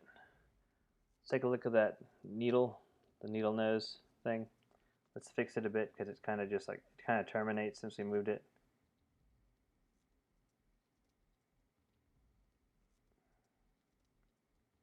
Okay, I think I got an idea how we're going to render that out when it comes time. Trying to learn to make cleaner lines and such in Photoshop. You have a bamboo. Okay, great. It's really just about the actual muscle memory of your hand itself and taking your time. If you need to do like 3 or 4 of these passes, do 3 or 4 of the passes. Like you don't need to just do 1 or 2. Since we're going to make this guy a painting, we're going to go ahead and only focus on a few passes with the lines. Let's go back to the body layer. And let's just kind of finish this guy up now. Like the carapace will be somewhere like here. the groin area, it'll kind of, this looks messy right here. Let's fix that.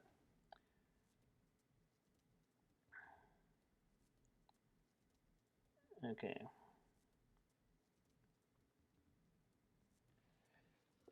There we go. And some more like carapace spikes here. And the joint for his legs are going to kind of, they're going to be very insect-like. So like they're going to kind of plug in to his body. And we'll have some soft tissue right here. And then we'll have the hard shell.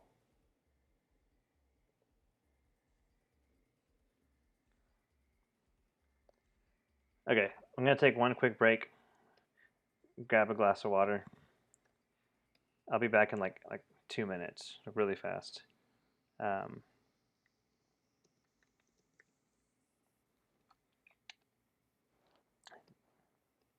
Need some water.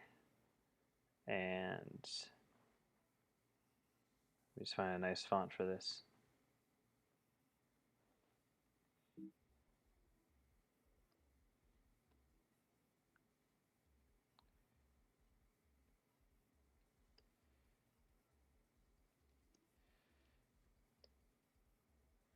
So,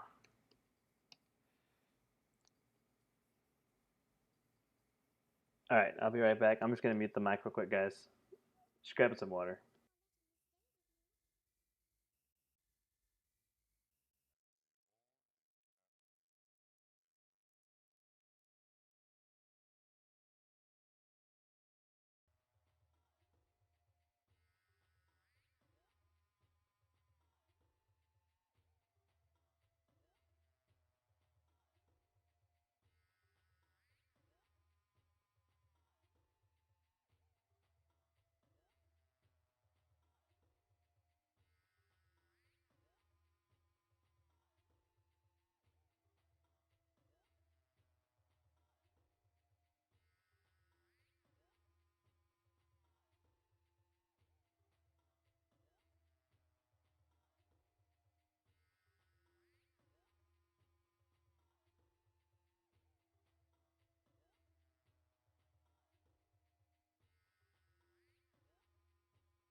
Yeah, okay.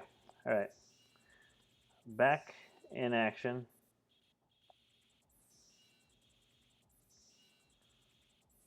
Let me know if you have any more questions, guys. Just the two of y'all, I think, in here. So, this music's really loud in my ears.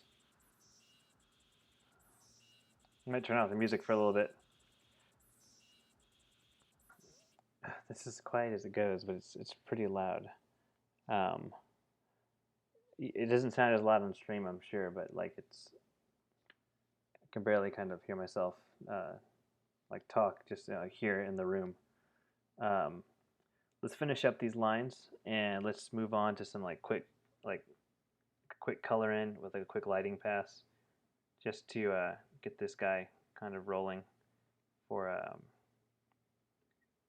this little project that I'm doing with my buddy. So, you know, these joints are going to have some soft tissue. You know, if it was all hard shell, he wouldn't be able to move. Um, just, you know, it's just how it works in nature and physics. Like, unless it was some kind of weird malleable shell, in which case, you know, it would still have the tendency to wrinkle. Make the foot a little bigger.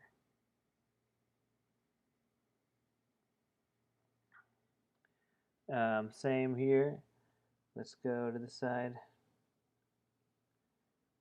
We're going to try and mirror it. Doesn't need to match exactly, but we do want to kind of keep this like somewhat of a symmetrical design. Doesn't need to be symmetrically like doesn't need to be symmetrical in terms of like exactly matching, but like if there's a few spikes on one side, there should be a few on the other.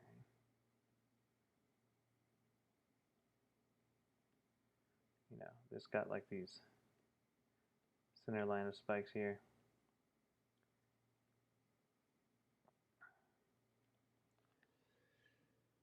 Soft tissue for the knee joint, and then some more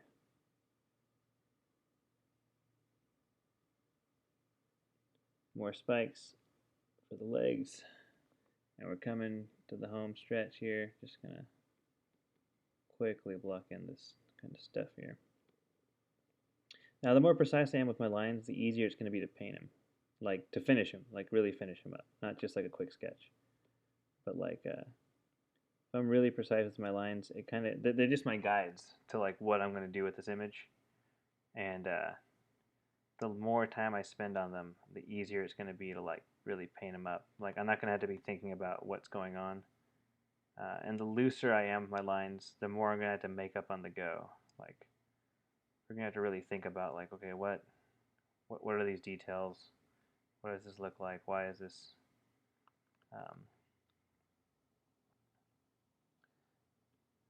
like you know, overlapping this way, or is this overlapping this, or is that overlapping, you know, another thing?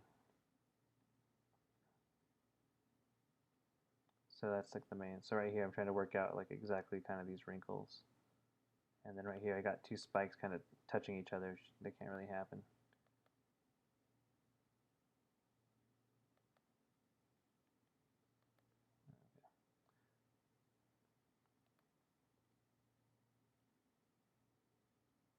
There we go. So the more I'm cleaning up, the more I'm just like putting down my roadmap. Okay. That's as far as we're going to go with this dude, like in terms of line detail. And if this is going to be a line image, I would do another pass, and it'd be the same process. So I'm going to commit all these layers together. So this is a layer, this is the front of the face, here's the head, and then here's the body. I'm going to select those by holding Shift, clicking the top layer, clicking the bottom, it selects all of them.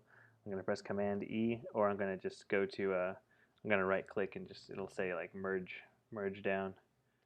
And now all these lines are on one layer here, okay? I'm going to take this white layer that's below, and I'm going to turn it all up to 100%. So now it's just my cleaner lines. And if I turn these layers off, you'll see where we started and where we've got to. And it's not necessarily like great looking, right? There's some issues going on here with the knee now that I'm taking a look at it. Now that the other lines are gone, it's still not, it's not conveying the volume. So what I need it to do, I need the leg to look like it's got volume, so I need things to curve around. The lines are looking a little too horizontal, but I need these wrinkles to kind of show off how thick the leg is by curving. And we'll talk a little more about that in another stream, exactly when I'm what I'm getting at. We'll go a little more in depth. I could do a quick example though. I think I did it last time. So basically, just now, these lines were looking horizontal. If you hold shift to make a brush stroke, it makes a straight line. Just FYI. These lines are looking horizontal. It makes it look really flat. But if I were to have these lines curving, it suddenly tells you that this object is facing up. And if I have it curving, I'm sorry, not the object's facing up. The object is facing down. So we're seeing the top of the object, right? And if I have the lines curving the opposite way, the object is going to be facing, take it backwards. The object is facing the opposite way. It's looking up, right? Like the angling towards like the ceiling, and we're seeing the bottom. But horizontally, it's just completely flat. So we'd want to at least have a little bit of a curvature. It doesn't have to be drastic, but it needs to be just enough to show the angle, right? So just now I erased that knee and I replaced it with some more curving lines to kind of convey volume. That's the difference there. Saying escapee, can't hear the music on your end. Cool. Hey there, White Rabbit. Yes. People slippers, yes. It is correct.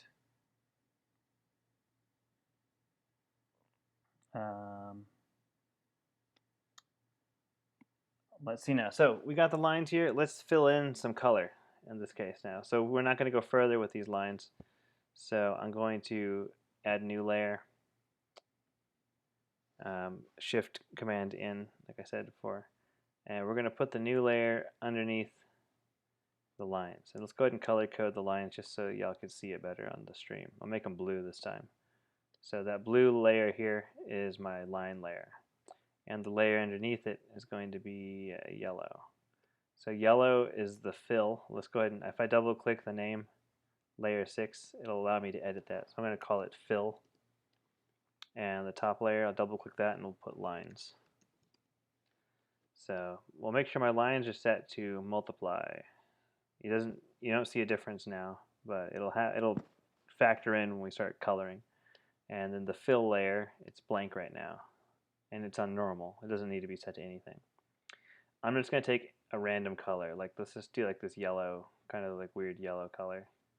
And we're going to start painting in the lines. So this is just old school, like color in the lines, don't color outside the lines. And we're going to fill in this whole dude.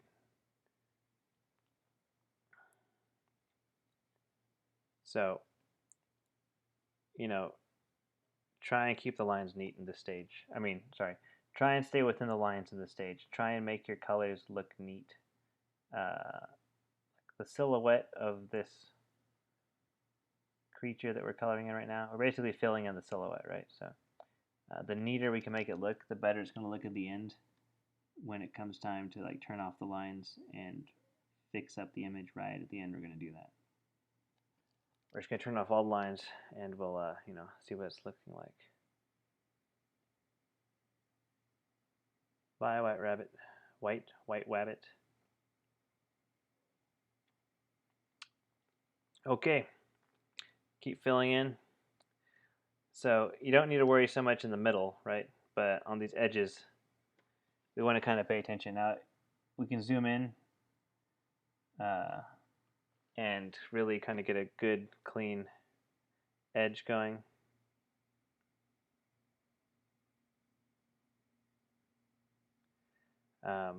And it's a little tedious at this point. I mean, let's switch my brush, make sure my brush is, basically whenever I make a brush stroke, it's going to be 100% opacity. And I'm switching between white and the main brush color. So if I need to edit the, if I do need to edit any of the silhouette, I'm using white pigment. I'm not actually erasing. And I could just delete all the white at the very end. So here we go. We're going along the edge, kind of keeping in with the lines. I mean, I'm trying to go fast, but then again, I'm trying not to like have to mess up too much and fix it. it's just like coloring anything else on paper. There we go. Just clean up some of that edge. Keep the silhouette crisp, right? That's the main thing.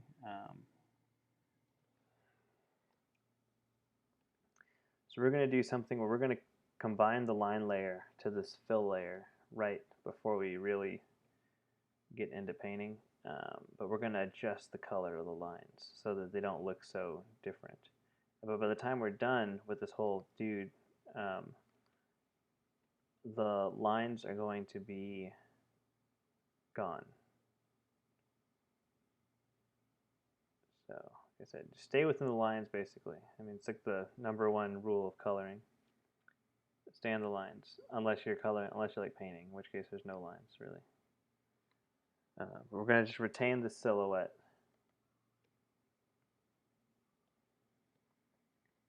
This is one method of like painting, right, in Photoshop.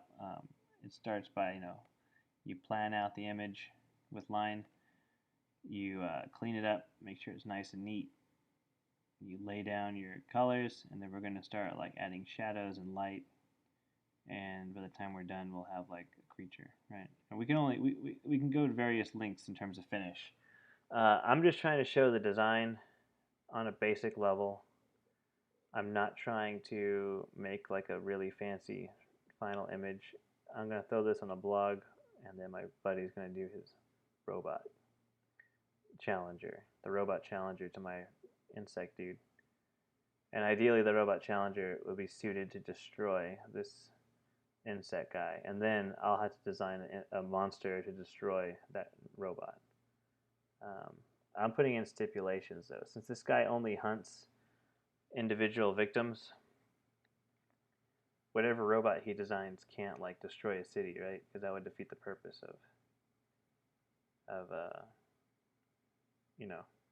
killing the monster. If he kills everything with it, it doesn't really count. Other ways you could do this, filling in, if you want to maybe go about it a little differently. Because like I said, it can get tedious just sitting here coloring in.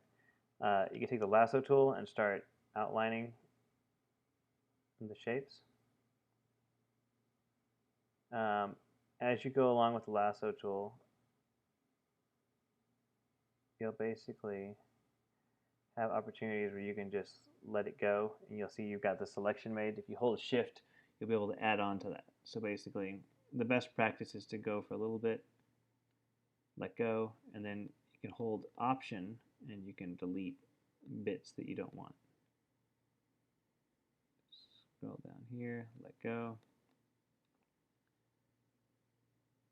Scroll down here, just kind of outline it, let go. And we'll keep going with this lasso tool. And then I missed some of the edge here, so let's just reselect that. And this is just another way. I mean, like it's almost as tedious as coloring in the way I was doing it, except that the main fill gets taken care of once I use a gradient tool or the fill bucket, paint bucket tool. So in the end, it'll actually take less time, and depending on how sharp your silhouette is, it might take longer though. So like if I had a ton of detail on this creature and maybe he had like a ton of spikes, like huge like needle-like spikes, and maybe he maybe I did like 3 passes of line art to get it like super nailed down, like the line art is just like set. In that case, the lasso tool will probably take just as long as coloring in by hand, because the amount of detail and time I put into the structure of the drawing will dictate how tedious this process will be. Now, on the flip side of that, when later in the stage, if I did spend like 3 or 4 passes doing different lines, like different stages of line art, like where they're cleaner and cleaner each stage, and by the time I'm done, it's like super tight, like really cool looking lines, and it's super easy to read. The benefit is I could submit lines to a client or just show them on my website, and it's like valid as a way to show off a design, and B, it's later on in the painting stage, everything is figured out, and there's no questions in terms of what you're painting or like how things are going to overlap, and that's the main benefit of like more structured line art will give you that um, that ease of painting later on. It'll just be a process, going to the next step. Okay.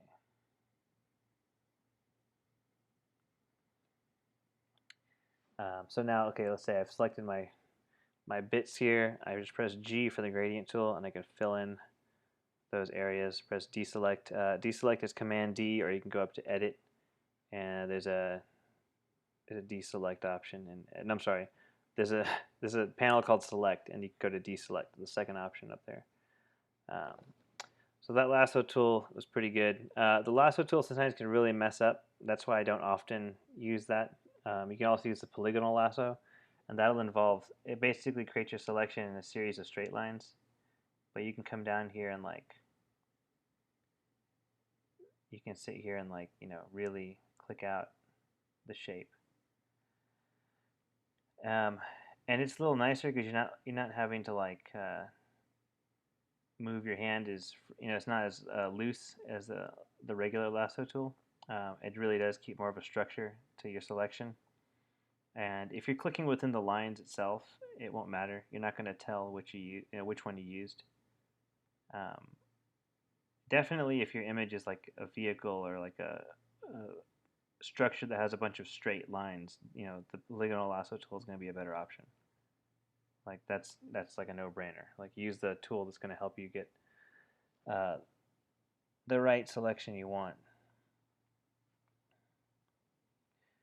Sometimes I find that the polygonal lasso tool will glitch and it'll just close my selection up, and it can be really frustrating. So if it's a big selection, I don't like using the polygonal lasso tool. Like I wouldn't try and select his entire body with this tool because I do know that it'll just do this glitch. It'll select basically it fills in the empty space I haven't selected yet, and then I'm gotta go back and redo the whole damn selection anyway.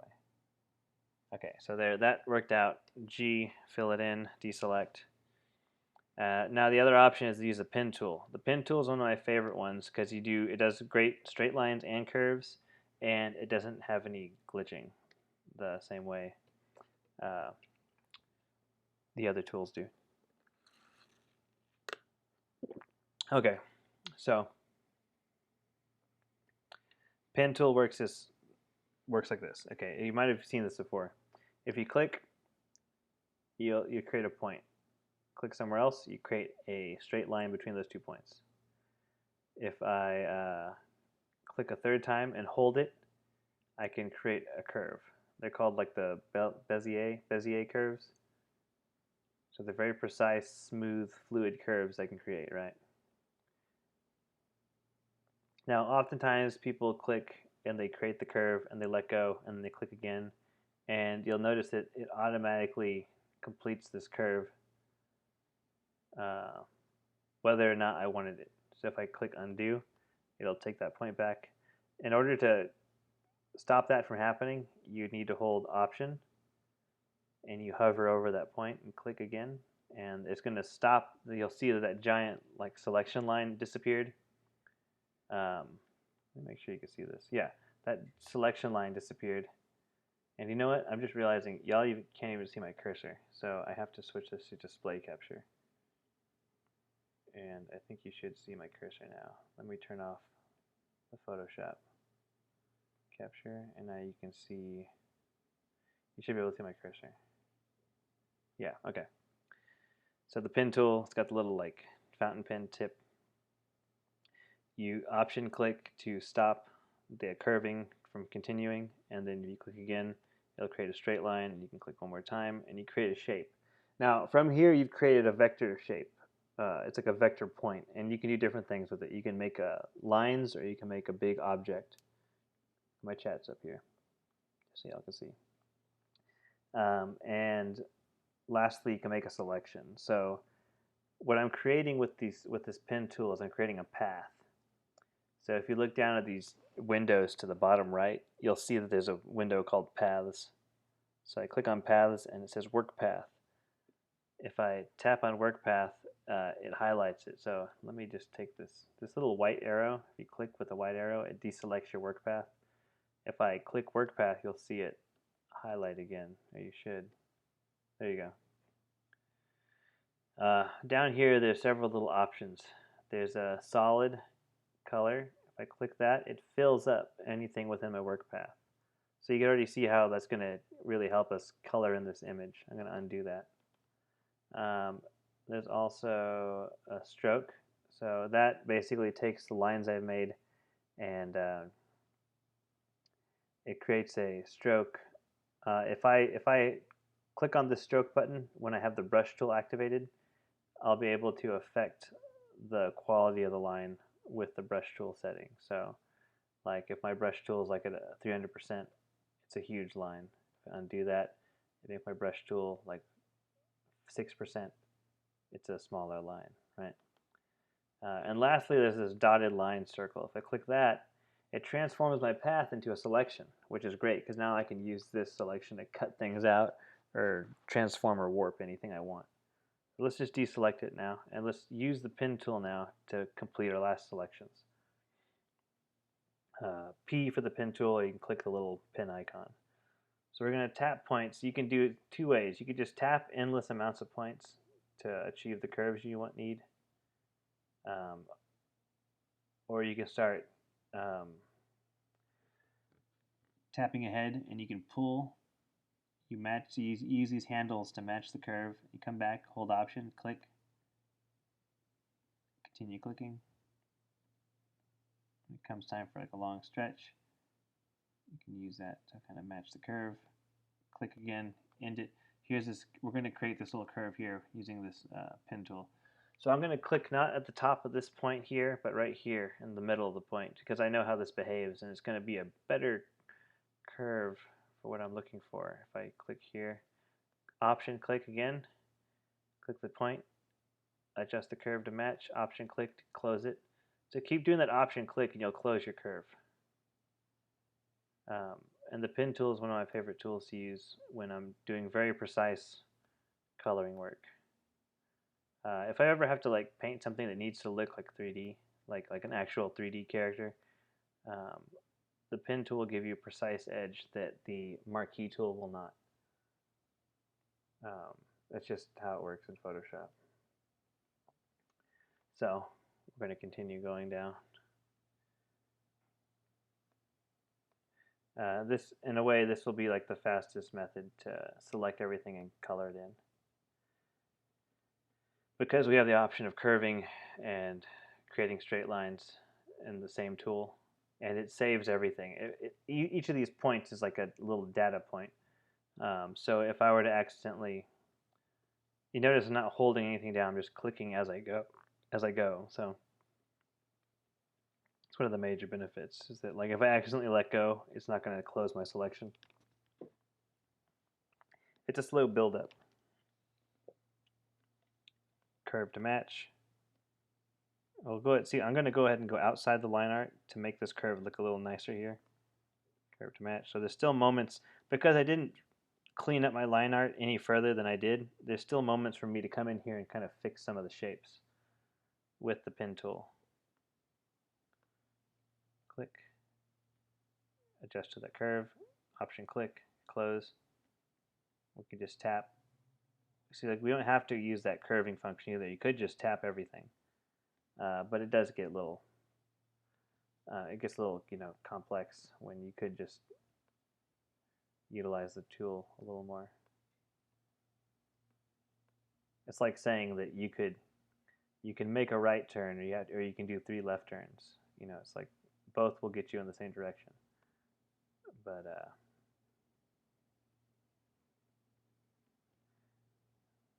one's a little more tedious. So yeah, this is all, this is how lots of it works, right? This isn't like necessarily crazy fun. It's just part of filling in the character. And if I had started by just painting him, we'd be skipping all this step because he would have already been blocked out with silhouette. And I'll show that method another time. But for this stream and for this video on YouTube, we will focus on just the this pen tool method using the line art. And really, this method is a lot similar to what I use at work when I have to design a character. Just because it makes it easier for me to just take my drawing that I did in my sketchbook and translate it, to a Photoshop file. And what I will do is I'll go ahead and we'll do another tutorial where I'll just go through the process of scanning an image or taking a photo of your image with an iPhone and putting it into Photoshop and painting it from there. So we'll have multiple options to create images in Photoshop.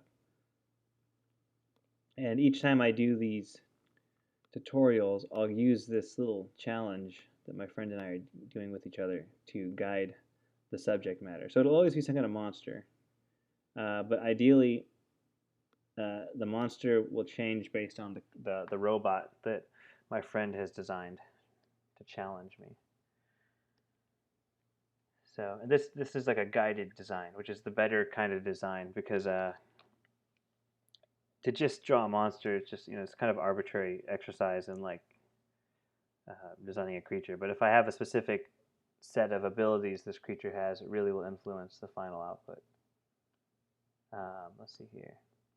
Like I said before, guys, if you have any questions or if you're wondering what I'm doing or how I got to this point, let me know. If you missed the beginning of the stream, and okay, let me just before I continue here. If you missed the beginning of the stream, I'm going to upload this video to YouTube when I'm done. And I've got another video that accompanies this, right? So these are kind of like an introduction to Photoshop and painting in Photoshop and the different workflows you can use. And later on, we'll do an actual set of tutorials where it's going to be like starting, like how to draw, like from the beginning to the end kind of thing. Like we'll start with basic practices and different things you can do, and to the point where maybe you're working on a portfolio for professional purposes. So I clicked through. I've got the selection with the pen tool. I'm coming to the end here, and I'll zoom in so you can see it a little better. The point is about to end. As soon as I click the original point that I started with, you'll see that there's a circle along with my cursor, and my path is now closed. The problem with this path being closed now is that there's this big empty space that's supposed to be here for the arm that's not here. One of the reasons I like the pen tool is that I can now select the negative space with the same tool, and you'll see that my path is still there, it's just deselected it. I now have a new active path. So I'm just going to select this negative space real quick, and we'll outline it to the best of our ability based on the line art we've put in. And we're going to finish the selection. Oops. Gotta make sure you hit that anchor point, or else it'll add a new anchor point, and it'll cause you some little hiccups along the way. Hit the anchor point, and then it'll close off that curve. Like I said, the pen tool has become like one of my favorite ways to make selections since I learned how to use it back in college. But before that, I didn't know how it worked. I think everyone kind of messed with it, didn't really understand what it was doing. Okay. So now we've got a path within a path. Photoshop will automatically calculate what I've done here whenever I go to my selection. If I go to my paths window, there's this little button here that turns my path into a selection. If I click it now, it's going to not use the original path I made, and it's only going to select the negative space. So let me undo that. If I click off the path, you'll see that nothing is selected now. If I click both paths, oops, what is this? Path number 1 still there? Let's delete that one. Yes, okay. That was the test one I did earlier. So I click this path again, just double click it, and I click my selection, it automatically cuts out my negative space. It's hard to see that, but now I'm going to fill in the color here, and you'll see that it's left the negative space empty. It already knows that if I make a path within another path, to leave that area blank. So that's all done. So let's continue forward. I'm just going to paint this area in with my brush just because it's so small. And the same thing with his mandible. I'm just going to paint it in with a brush. And we'll finish up the legs and we'll move forward with this little tutorial. And we know we're trying to keep this too boring.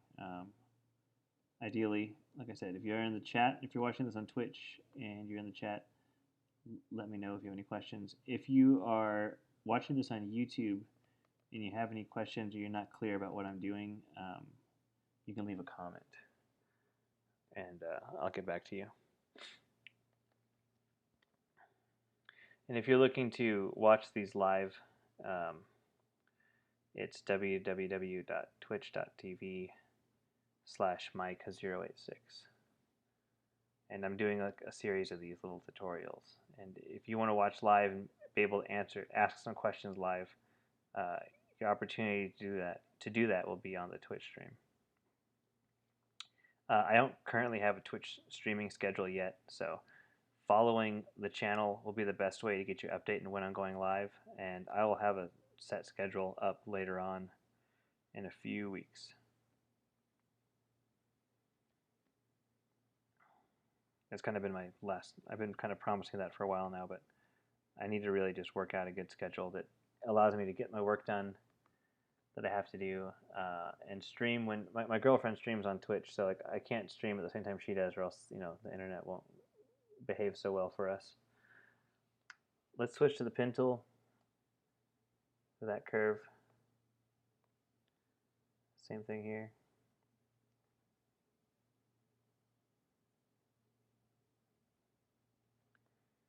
Okay.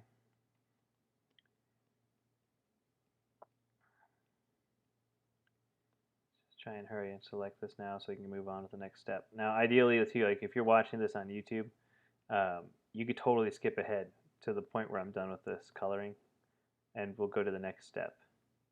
I'll try and remember to say something like okay, we're on to the next step now.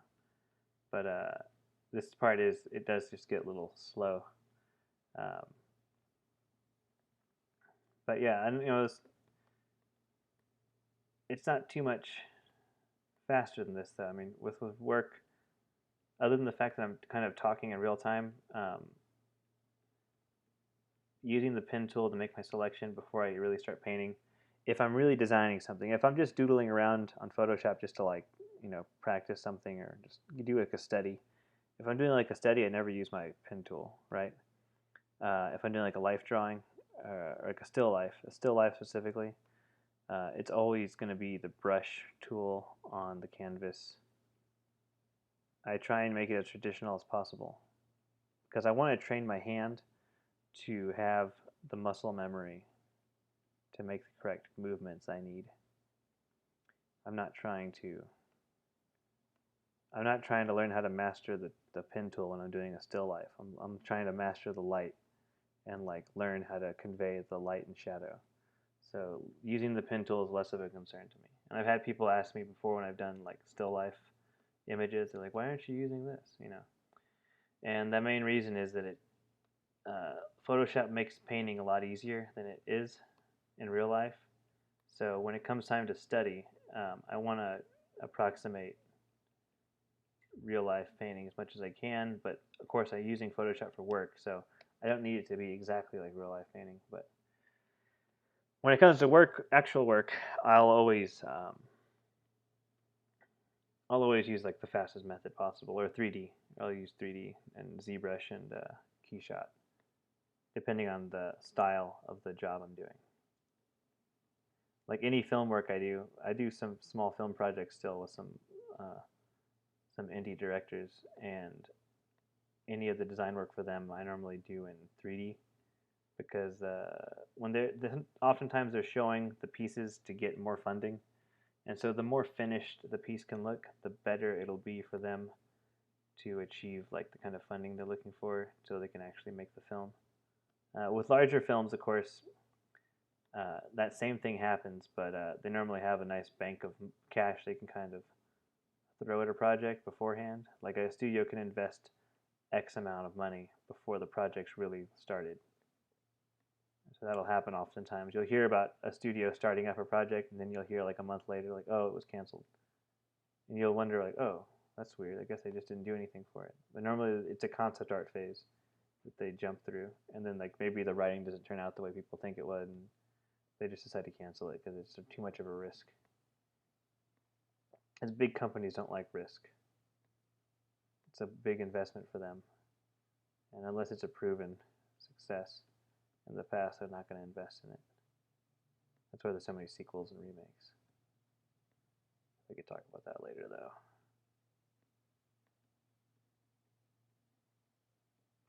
Okay, we're almost done here. Let's see here.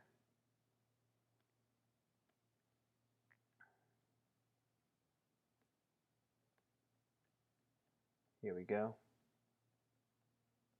Home stretch. And now things are going to move a lot faster once I finish this silhouette. In terms of this like little painting we're doing here.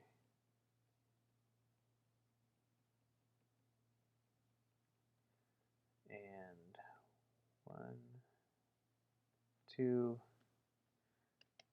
Let's finish it off. There we go. So that path is done. I'm going to select the little, it's the arrow tool. I think it's called the direct selection tool. I'm clicking that, and I'm going to tap anywhere on the canvas. It's going to deselect my path. So I'm going to go down to my path here, my work path, and I've got the legs on the bottom. I'm just going to select this button here. It's going to, let's see, what does it say here? Load path as a selection. So I'm going to click load path as a selection. It's turned it into a selection. I'm going to press G. I'm going to fill it. So there's our character filled in with our lines. So we got the fill, we've got the lines. So like the silhouette's pretty clean. It's a little dirty right here towards this knee, but otherwise it's pretty good. I'm going to duplicate the line layer, and you can right click, control click, and duplicate layer. I'll say OK. It's going to ask you where you want to duplicate it. I'm going to keep the copy. I'm just going to turn that layer off. That's just that's going to be to save for later. This line layer, I'm going to turn it to normal mode. And you're going to see all this little white stuff pop up. That's the paint I was using to correct earlier. So like when I said I was switching between black and white to paint instead of erasing, that's the white that I use to like erase. So if I press W, it's going to select me the magic wand tool. Get some water. So I press W, and if I go up here, and it's going to be, you're going to see this little box that says contiguous. If I deselect contiguous, it's going to select any of the white on that layer. So if I select the white now, everything is selected. If I reselect that box and I press, if I go to select, deselect, and I try that again, it's only going to select the portion of the white pixels that are touching. So if I want to select all the white pixels on the entire layer, I have to uncheck that box. So let's do that. I uncheck the box. I click the white pixels. I press delete. They're all gone. I press deselect. Oops. So now you'll see that the white's gone, but the black remains. Now there's still some inconsistencies right here. There's still some kind of white pixels showing. But we won't worry about that now, because we're going to combine this with the layer below. So now I've got the lines layer. I'm going to go to my adjustments here. It's the half circle. We're going to select selective color. Selective color is going to adjust a single color within the image. So right now it has reds selected. I don't have any reds in this image, so I'm going to go down to blacks. Specifically on this layer, all the black color is going to be changed once I start messing with these sliders. So if I boost up the black here, it's going to make everything really darker. Anything that's already black is going to get darker. If it's kind of a gray, it'll become like pure black. If I go the opposite way, it's going to start lightening up everything. And you'll see that like I can actually make it like a light gray if I wanted to. That's what I want to do. I don't want to go that light, but I want to go ahead and let's just go to like negative 31%. So I'm taking out like 31% of the darkness in this of these lines. And then I'll say we'll just select, here's my adjustment layer here. If I turn it on and off, you'll see that it's adjusting the lines. So if I hold shift, click it with the lines below, and I do Command E, I've merged them. So now my lines are gray instead of black. So next step, we're going to color the lines. The way to color the lines, there's multiple ways to color them. So if you right click your layer, control click, you got to control click within this portion of the window. It can't be the thumbnail, it has to be this side. You'll see there's a copy CSS, duplicate layer, delete layer, group from layers. If you go all the way down here, there's this one option that says create clipping mask. If I create this clipping mask, oops, let me undo that. I have to make a new layer first, so let's click here. We've got a new layer. Now I'm going to turn it into a clipping mask. So what I've done is this new layer is on top of my gray lines, and anything I paint in this new layer is only going to affect those gray lines. So let's show you with a really bright color so you can understand what I'm talking about. I'm going to select G for the gradient tool, and I'm just going to draw the gradient, and you'll see that all the lines are now red. But my thumbnail is pure red. So if I go down here and if I hold Option between these layers, you'll see there's like a little, like a cross out. It's basically saying like remove this layer. If I click that, the entire layer is filled up with red. So what the clipping mask is doing is it's telling Photoshop that I want this red layer to only be visible where, let's go ahead and turn this back to yellow. I'm sorry, not yellow, it's a blue. I'm telling Photoshop I want this red layer to only be visible where there are pixels on this blue layer, and the blue layer is actually my lines layer. Okay, so I don't want the lines to be red, so let's go ahead and pick another color. I'm going to pick the same color that's on the creature, and I'm going to fill it in with that. So now the lines are completely gone at this point because, like I said, they're the same exact color. If I switch the layer mode on this clipping mask to multiply, we're going to darken the gray beneath with the color on top. I can go to overlay, and overlay is actually tinting the gray beneath with the color on top. I'm going to maybe go to screen. So the screen color is allowing the color on top to lighten the color below. And I can duplicate this clipping mask. If I right click and say duplicate, it'll duplicate a new mask clipped still. And I'm going to go ahead and turn this second layer to multiply. And I'm going to turn it down a bit. So I've got like a faintly darker set of lines for my creature. Okay. So, yo, Meta Tabby. Meta Tabby. How you doing? We're going through this little tutorial. Okay. Now I'm going to collapse everything together. I'm going to click the fill layer. I'm going to go up to the top to this color layer I just added. I'm going to hold shift, click. All those layers are selected, and I'm going to say Command E. Everything is now collapsed into one layer. The color and the lines are on one layer, and they're all tinted to this like greenish yellow gross color. Something you need to do that I haven't done yet, you should save your file just in case something crashes. We'll call this guy bug. Okay, so he's saved now. So let's go ahead and turn on the original sketch. Let's turn off, by clicking the eyeball, we're turning off the layer he's on. We're going to turn off this white layer. Here's the original sketch we had. We traced over some cleaner lines, and then we filled in the color. So now we're going to start coloring this dude. I'm going to take the white layer that is underneath him, and I'm going to just darken it a tiny bit. I'm going to take it to like 90% gray, just so I'm not staring at white the whole time. There we go. G, 90%. In fact, let's go ahead and knock it down to 50% gray. It's going to be a drastic change for the background, but it's going to give us a better idea of, for instance, I didn't realize I had that white visible on this guy, so we're going to have to delete that stuff. But also, when it comes time to put in the highlights, we'll know how far we have visually to go, like how light we can go. If we have the white background, it's going to be hard to tell how bright he really is because the white is going to affect your perception of the values. So let's call this layer bug, and I'll do flats. So that's the flat color is right there. Press W, click that white. It's going to select all the white on the image. Delete, deselect. There you go. There's still some light pixels going on here. If I zoom in, you'll be able to see them better. See how there's like some slightly weird edge stuff going on here? I can do that again. W, click that weird edge. Hold shift, click the weird edge. Anything that's that off-white color that I don't want, I could just click that and it's going to select it everywhere else on the image. So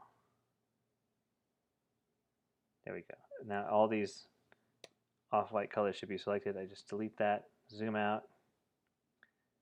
I have a feeling I may have deleted the pixels right here, but it doesn't look like I did, so never mind. Great. There is some pixel color variation going on right here. You'll notice that there's some slightly lighter pixels, and there's like the main color, slightly lighter pixel, and then like the line color is like a darker green. So there's a way to fix that really quickly. If you select your bug, you can add a new layer, and then like you said before, right-click it, turn it to create clipping mask. Select your main color within the image, and you just fill the entire layer with that color. Okay. Now you go up to layer mode. Layer mode's here, this drop-down menu that says normal. Just select darken. So what it's doing is it's just taking the color of the body, and anything below it is becoming that dark. Anything that's darker than this main body color remains the same. So the lines will remain the same while everything that's lighter will become darker. Let's just commit that down below. Oops. That did not work. Something happened there. There we go. So now it's the bug dude on a separate layer. And he's completely two colors. He's either the darker color or the lighter color. There's a little bit of noise going on here, but that's okay because we'll paint that in later. Now let's talk about some color variation. So we know that he's got a carapace, he's got soft tissue. So you got to think about what that soft tissue is going to be like. Let's make the soft tissue a different color than the main shell of the creature. So he's kind of like a yellow purplish. What if we do, no, I'm sorry, a yellow greenish. We'll add a kind of a purple color to the tissue in between. So I can either add a color layer. Let's see, I can add a new layer. You can control click, create clipping mask. Everything from now on is going to be a clipping mask to the main body. And I could transfer this mode to color, and then I could select a purple color. It doesn't matter how light or dark the purple color is because the color mode is only going to transfer the actual hue of the color. So if I start painting, you'll see that whatever I paint becomes purple. With this layer mode, I am just affecting the color of the image below. I'm not affecting I am not in any way affecting the value or the saturation. Saturation remains the same in color mode for the most part. Like it's very subtle if you do adjust it. Okay. So the purple as a secondary color will make this kind of pop a little bit, just because it'll be more like an accent piece because Purple's the opposite of yellow, and he's kind of like a yellow-green, so the purple's going to be a nice color to use. Okay. If the color looks too intense, because I'm on a separate layer, I could take the fill or the opacity and tone it down a bit. So you'll still get the kind of the same effect, but it'll be less of a drastic change. For the sake of painting it now, I'm going to keep it pretty bright so I can see what I'm doing, and then I can always adjust it. Now, the other option here is to switch from color mode to normal mode, and that means I'm painting flat color over the lines below. Now, I'm covering up the lines, which would be the main problem to using normal color mode. I'm not quite ready to cover up the lines yet because I still want to paint in some lights and shadows. So let's maybe switch it to multiply. Multiply is going to darken the image as well as tint it with that purple color. So the issue here will be that your accent color is going to be affecting the image on a value level, which can be good. I mean, like a variation in lights and darks throughout the design itself is very nice to have. And it's not necessarily the same as like a variation. It's not lighting. So like, think of it this way: like, I have black hair, and my skin is not that dark. I mean, I'm Mexican, right? So like, I don't have like light fair skin, but the darkness of my hair compared to my skin is a lot different than, say, someone who's blonde haired with very fair skin. So I have a different level of contrast on my face because my eyebrows are like dark black than someone from like Sweden who has like blonde eyebrows and like fair skin. So within a design, you can have these value changes that aren't necessarily dictated by light. This is looking a little too drastic, so I could either turn down my fill or my opacity, or I can switch my mode again. So let's maybe switch it to overlay. Overlay is going to be tinting the layer below. It's also going to affect the contrast on both light and dark. So if I have a dark purple and I'm painting with a dark purple, it's going to darken the image. If I paint with light purple, it's going to lighten the image. So like if I crank my lighting up here and keep painting, now it's going to actually brighten what's below. If I did the opposite way, it's actually going to start darkening along with tinting the image still. But let's go ahead and keep it right in the middle where I had it. And now it's a little off. You can kind of see right here that it's not actually the same, but it doesn't have to be perfectly matching for this. So keep that in mind. I think the overlay layer might be a nice way to go because I'm getting some nice blending. Like I like the way it's picking up some of the color underneath. And if I had the color mode on, it's actually changing the color below, but the overlay layer is going to be influenced by the color below. So keep that in mind. So we're just going to go through this whole thing and find all that soft tissue and paint it in. So like on the arms, oops, wrong color. This stuff is actually the soft tissue. And then like there's some shells, like there's some carapace spikes sticking out. So we're going to go ahead and color around that. Trying to like just keep mindful of the lines, but like I said, if it's a little off, it's okay.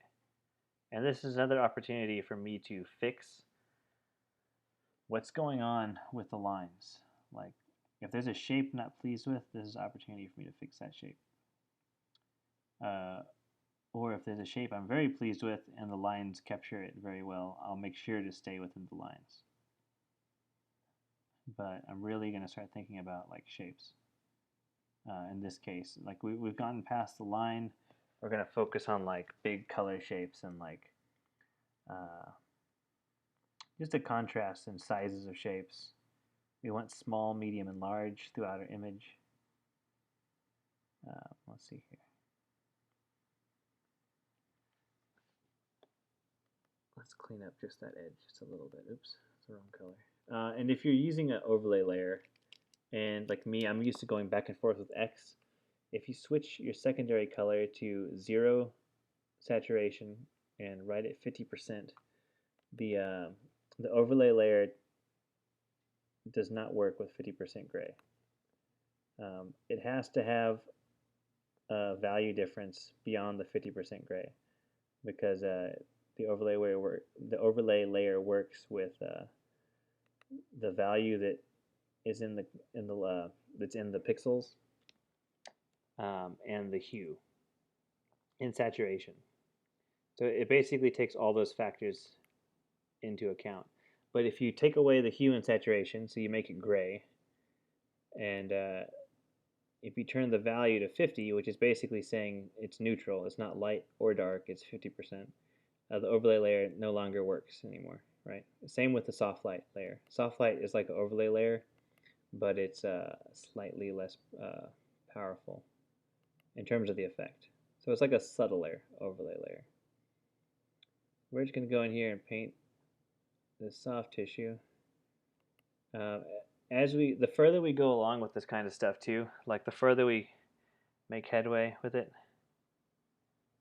the further we're going to need to be a little more precise and just consider like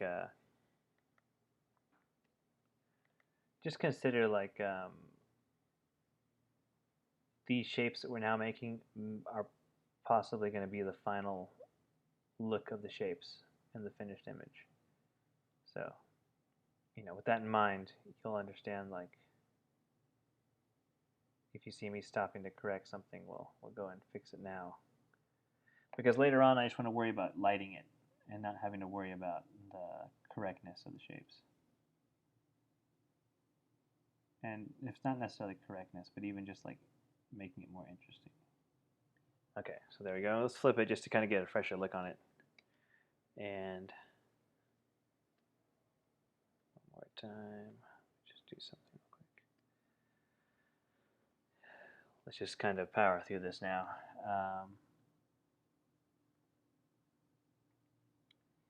We're using this purple on anything that's considered soft tissue.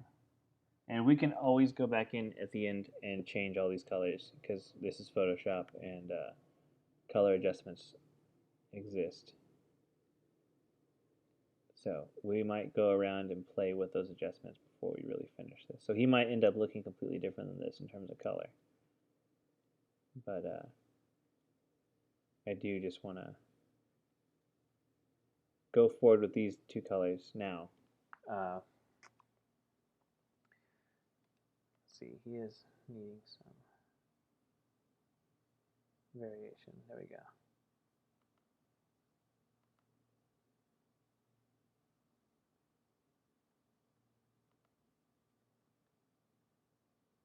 All right.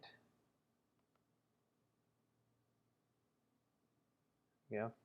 Now these mandibles are pretty much all soft tissue.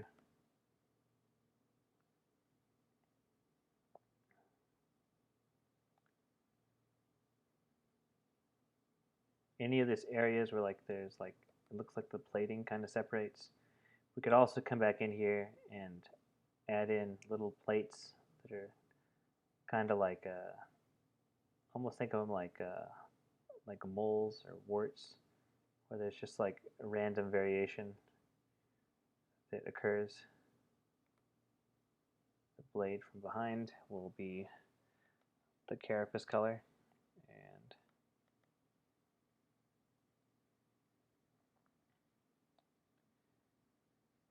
this is just a good way to structure everything out. So especially if you're new to this, I think having this method where you're starting with lines and taking it step by step, it's going to yield results on a regular. It's going to yield results you're going to be happy with, and it'll be consistent as long as you follow the steps. Like you're going to focus on the lines, make sure the lines look really good, and then you're going to focus on just coloring in the dude. And when you're coloring in the dude, what you're really focusing on is the overall silhouette. So like making sure everything looks really cool with him or her. before you start really getting into this like nitty gritty stuff. So now this stuff is like the secondary color we're deciding on. We're deciding on where it's going to be and how the secondary color is going to help visually break up this character. Because the more we add on to him, the easier he's going to be able to kind of see. Like visually, you're going to be able to say, okay, I can see what's going on here now. That's kind of one of the goals here. Is that like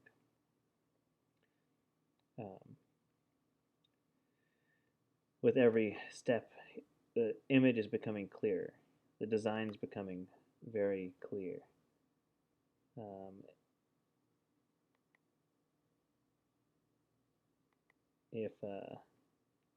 If you're submitting work to a studio or you're working with someone and they need a design,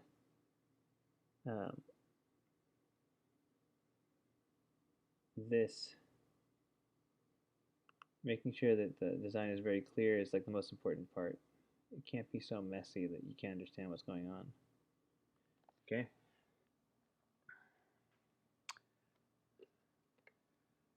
Checking just to make sure the chat.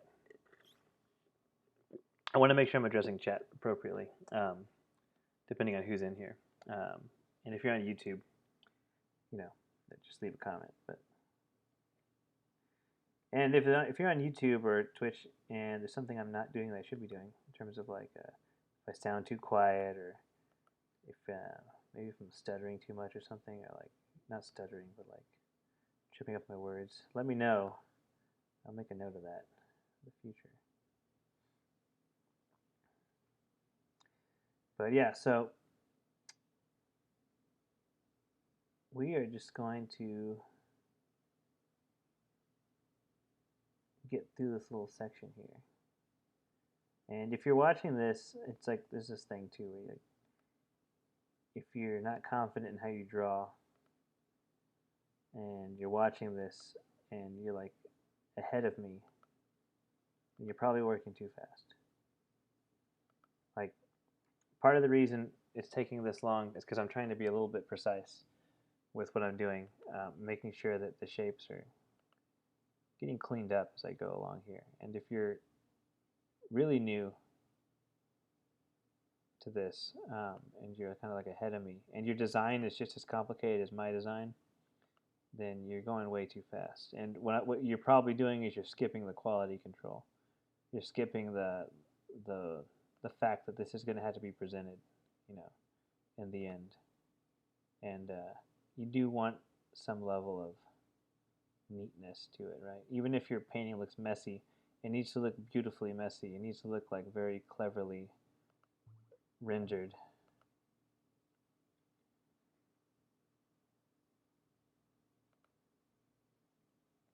Okay. And here we go.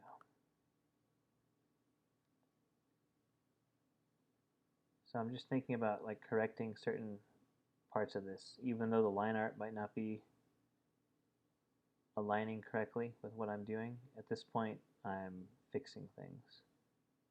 Every step is fixing things. Unless you have like 5 steps of line art and you really have worked out everything and it's a matter of like filling in the blanks, then, that's different. That'll be very much a different situation.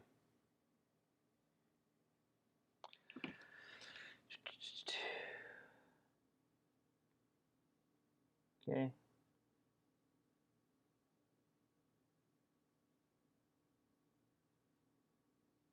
Okay, so now I am also, we will use some custom brushes in this painting, and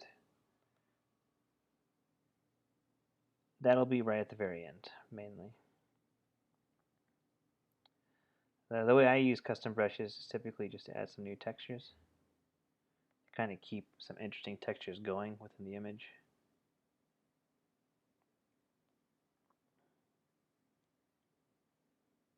Let's see here. All of his arms have some soft tissue on it, basically.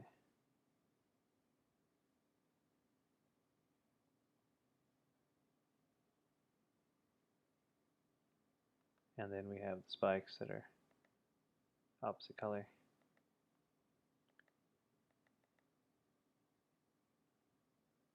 And I'll have the same thing on opposite side. All these spikes have to be the opposite color. And here we go. So I'm just going to run this brush between these lines best I can. Switching X if you're just joining me too, or like you're forgetting what I'm doing. I'm pressing X every time I want to switch between the colors. And the colors I have are like a purple, kind of a violet purple, and 50% gray. And the layer mode I have on is an overlay layer. So anything that's 50% gray is not showing up. Is not showing up in the layer, and anything that is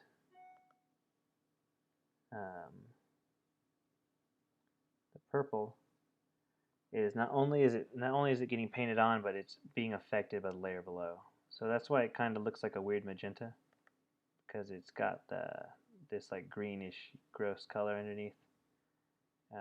And when we're done with this, we'll adjust everything a bit. So we might not keep this color scheme. But once we do have everything plotted out, it'll make it a little easier to kind of decide where we want to go.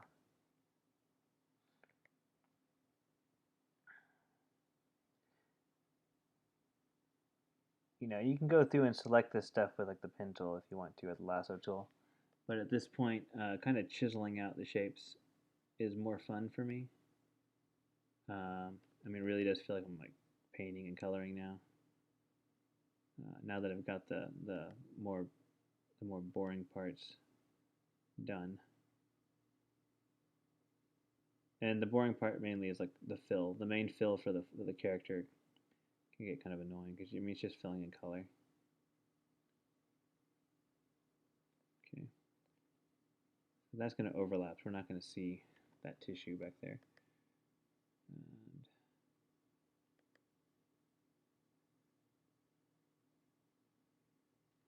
Okay. We'll fix this up a bit here.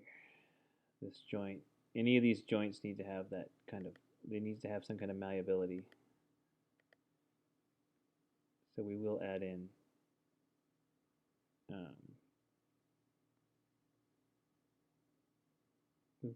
those moments just to make sure it's clear that that's a part of the body that can move. We don't want too many sharp edges because we don't want him to like cut himself. Like, he's a danger to other creatures, not himself.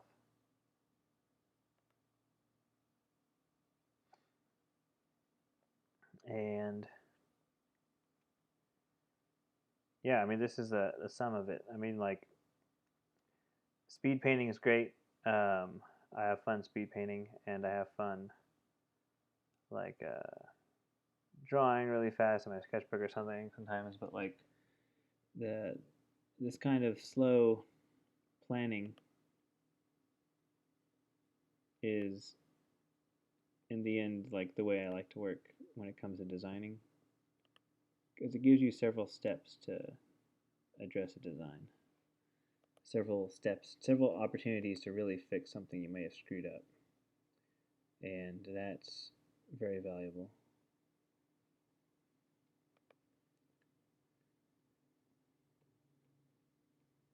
And we haven't actually worked that long on this guy. I mean, if you think about how long traditional painting or an image would work,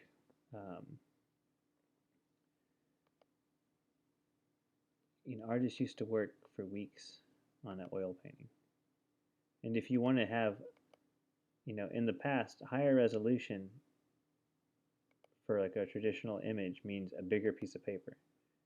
So like if you want to work on like a super detailed picture of a person, you just need to like get a giant piece of paper or a giant canvas so you have the space to work on that image.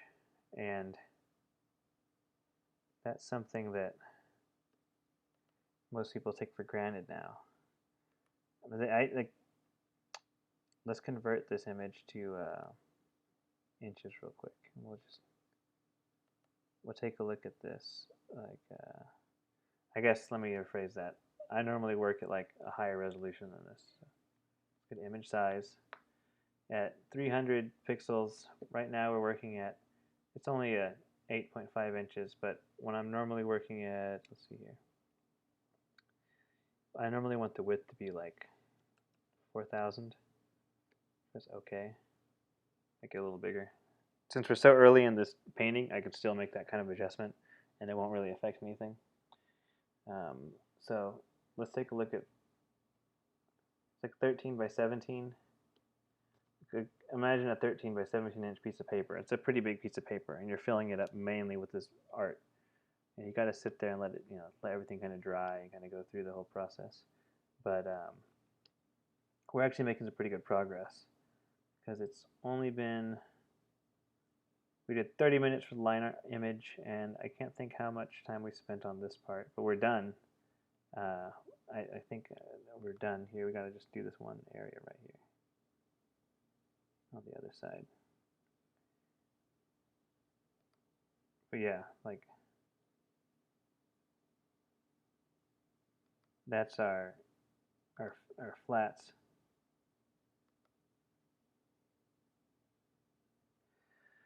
Okay, so we got the flats in place. I can now adjust this if I want to make them a little darker, a little less saturated.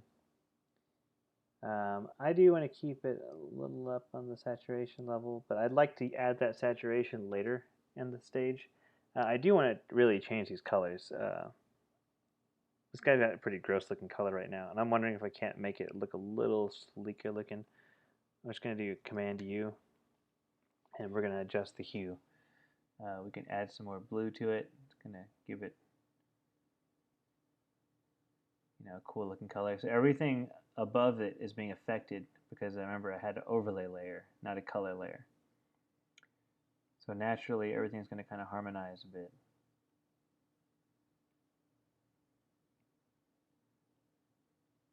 Like this more meaty looking dude. Let's turn down the saturation a little bit. I want to really control where I get saturated, and we can lighten him just a tiny bit. Okay, and now let's go to the next layer, all the purple. Command U. I think we might want to make this a little more bluish. Yeah, something like this, like a blue and orange. And we can adjust the saturation up a bit. You're noticing this weird little rings color? That's because I have the gray. Remember the 50% gray we talked about? To delete that, we'll just press W. If you've already used the magic wand tool, you should have already unchecked the contiguous. You can just delete all that gray. So now it's just the purple. Okay. Sainscape Alk, been with me from the beginning.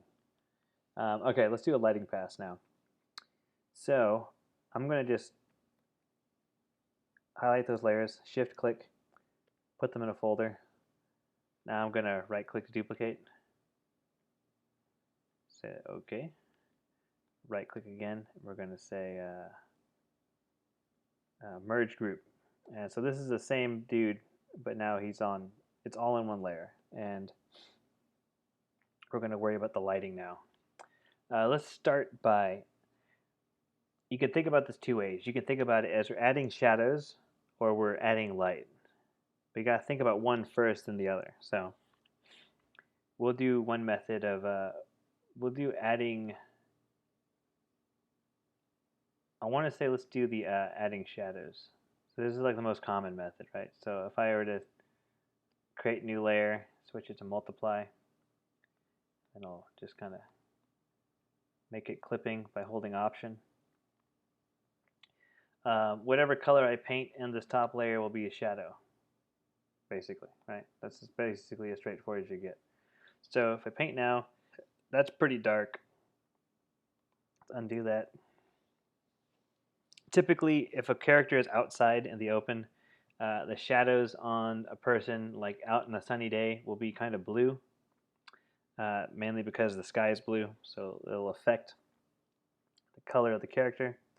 So let's make that happen with our image. We got blue. Let's make it a little brighter and a little more desaturated, so it's not super, super blue. And let's take a look what that looks like. So we got a good shadow color there. And this whole time we're just using this really plain flat brush. It's 100% opacity. We're going to continue using that. We're going to cut in these shadow shapes now. So the light is going to come from above him. So I'm going to add a new layer, DX for a white color, and we're going to just say that the light is coming from here. Okay, flip the canvas. So with that in mind, all the shadows have to be on the opposite side of that arrow. Anything that's interrupting this arrow will feature the shadow on the opposite side. Double checking again. I have this habit of checking the chat just to make sure I'm not missing anything, because I always have it up here now. The chat on the phone or the iPad doesn't often show the users in there. It kind of glitches out like a lot of the time. So I'm always worried that I'm like missing something. Okay, the blue.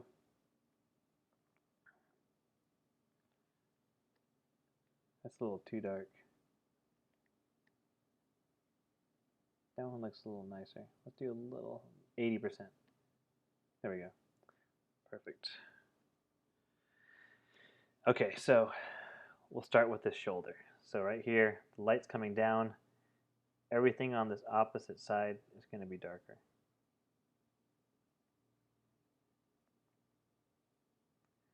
Okay, and then same thing with this. Think of everything like a cylinder.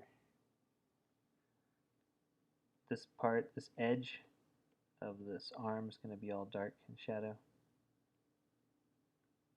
And then this little blade will have, because we're on a multiple layer, I'm going to switch my colors. So I'm going to change it to white and blue. And so when I paint my white color, it's going to erase. And now think about it this way: if the spike's here and it's getting the light, capturing the light, this drop shadow is going to come down here. It's going to hit this spike underneath it. Okay, and then this little bitty spike here is going to have some shadow. And this spike here is going to have some shadow. And this spike here, so forth. These wrinkles feature some shadows.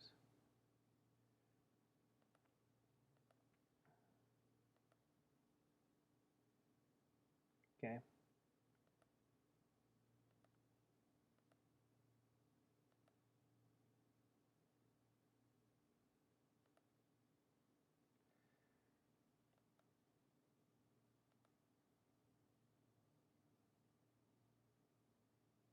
And so now, okay, just a little mark right here. I'm basically going to try and think about like muscles and anatomy. Like, this isn't like super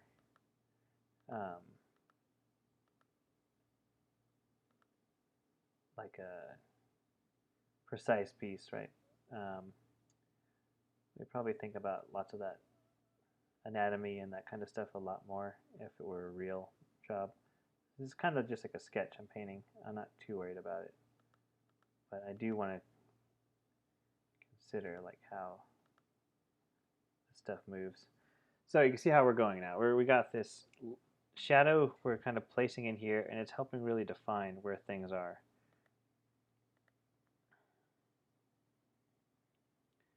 Okay. Pretty much this whole area will be in shadow, and then we'll this top part of these spikes will not be in shadow. But I'm going to say that this shape kind of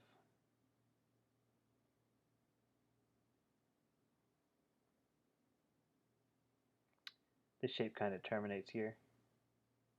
It dips into shadow. Then we have light shape, light shape. The cast shadow is coming down. So I'm just slowly trying to pick this whole thing apart. Just thinking about where that's going to hit. If the arm is going further back, there will be a shadow, like right here. Kind of like, if we say that the arm is like, that's the shadow of the arm above. So we could say that. I think it looks okay. And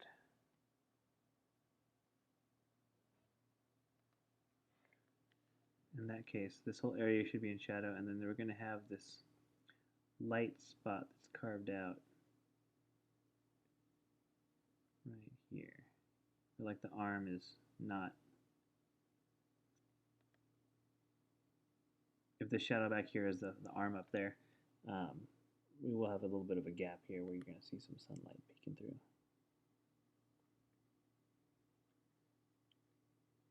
So this is, I think, like this method of thinking about light as a you're basically taking away where the light hits. You're adding the shadows. I think this is a common way people start drawing when you're like drawing with a pencil. As a kid, you're like shading. Everyone says they shade. Like, oh, I'm shading. So that's a good way to start thinking about it. Let's see here. So now what's going on? Let's flip it. Take a look on the other side.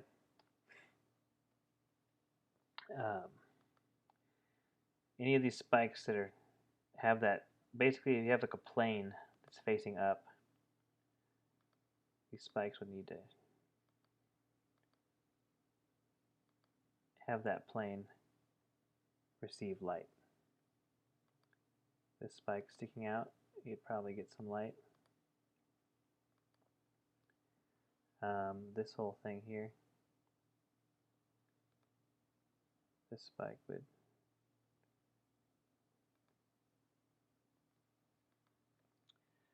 receive light. Let's see here. And then the light shapes, generally whenever the form is turning like a tube, I kind of want to curve my strokes. I don't want it to be like straight lines. Me personally, I mean, people can use straight lines if you want. It becomes a stylistic choice after a while. There's plenty of like games that kind of like a cell shaded look, where like a hard straight line kind of gives you that feeling of like a cartoon, depending on how the rest of the image is colored. Okay.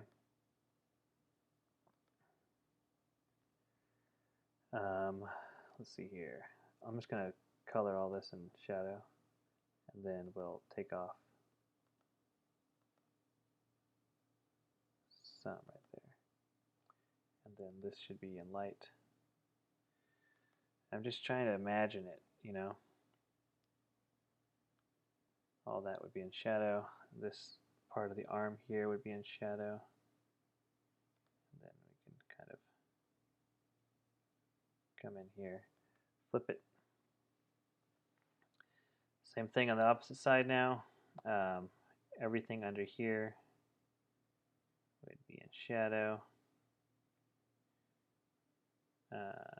All this stuff underneath be in shadow. And you're just methodically going through this and adding shadow. This side of the arm here in shadow. Some of these wrinkles would kind of creep up.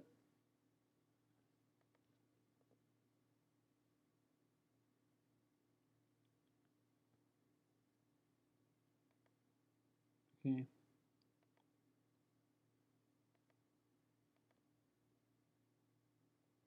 And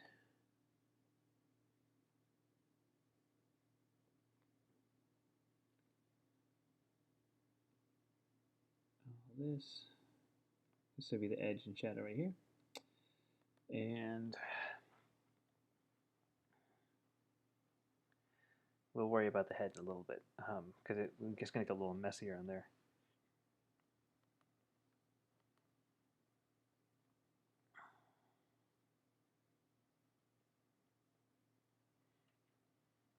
we're just going to keep making these moves now, these changes. We're adding light. So let's start turning on and off. You can see how what it's doing is it's helping define the actual forms now. So we thought about the shape, now we're thinking about the forms. We're thinking about how much is this creature hunching over. Like, if I didn't have the shadow here, maybe he's not hunching over. Maybe he's just got like a short torso. But now that I add the shadow, you can tell, okay, he's kind of hunching over some more. He's not necessarily standing up straight. Like, he's not like a crooked backed creature. And you know, the shadow is going to help inform what overlaps what. You know, like when the arm is on top, the only way to really figure out where it's landing, how far it's coming out, is the shadow. That's why shadows help define features and characteristics, details, and that's why magazine companies, they like to like flatten a model's face by lighting it with a bunch of lights. They don't want any shadows because the person will look younger if there's no shadows.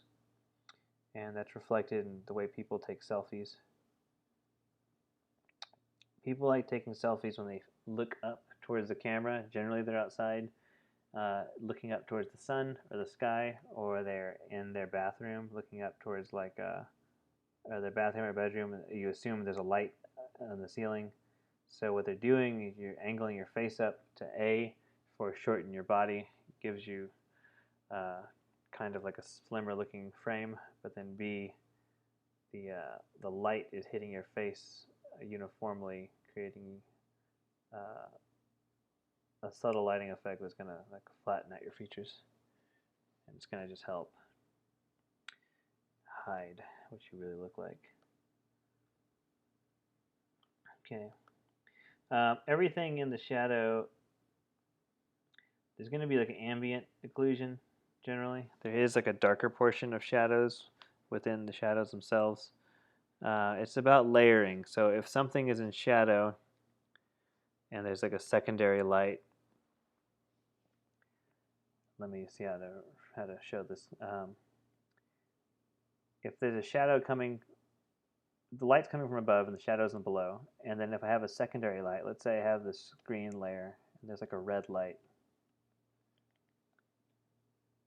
Okay, so there's like a red light in this area. It's a subtle light, but if the red light's coming from like here, the shadow is going to appear darker.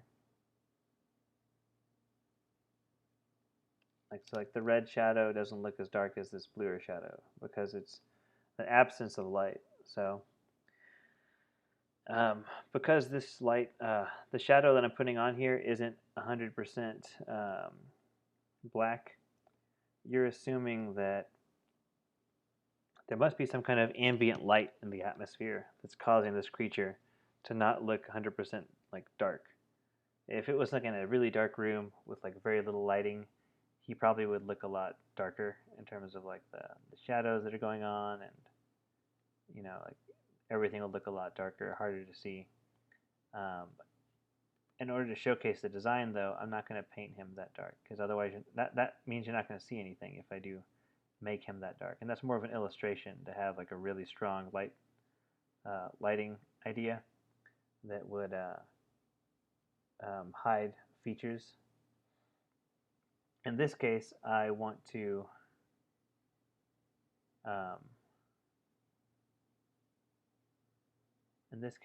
sorry, I'm just realizing I need to probably put some more of this in shadow. Like this.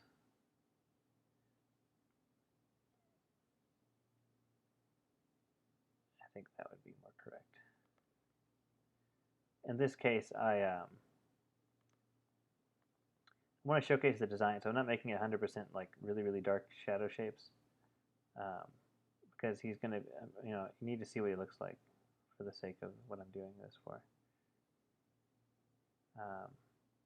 And when you have those really dark shadows, you do get to hide stuff too. That's another way you can kind of hide.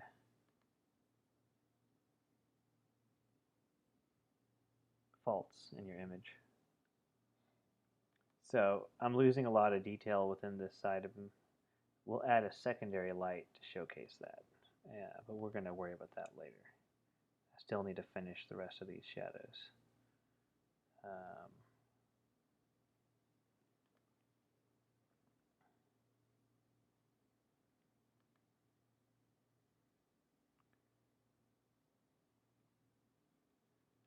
Sometimes I need to like color and erase because I want the stroke of the shadow when I make the first mark to be the same all the way through. So it's easier to make that mark and then erase than it is to like paint, stop, paint, you know.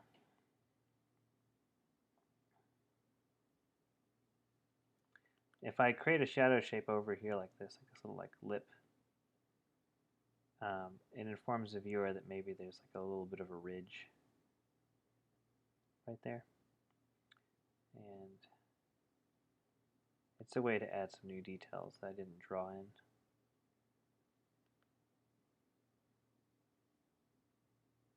Okay. And the shadow will be here. Will kind of fade away. The shadow will be here. Underneath. Drop over it. Some back here, some here. And depending on, that might just put that whole thing in shadow just for the sake of this design. There we go. That looks better.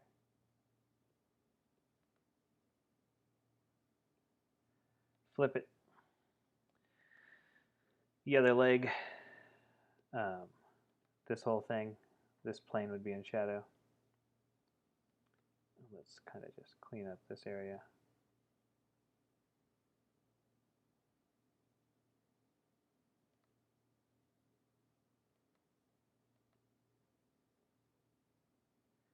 Okay.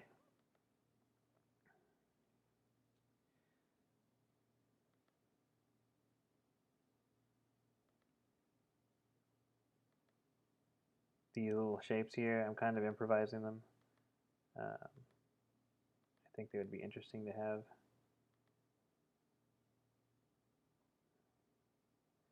Okay, and then lastly, we'll put all this in shadow except for these toes.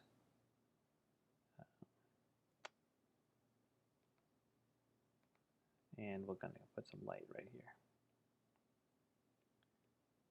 So, a real quick recap. I'm using a multiply layer with blue, slightly lighter blue, but the multiply layer takes whatever color you have and it uses it to, it multiplies the value, it makes it a lot darker once you place it down.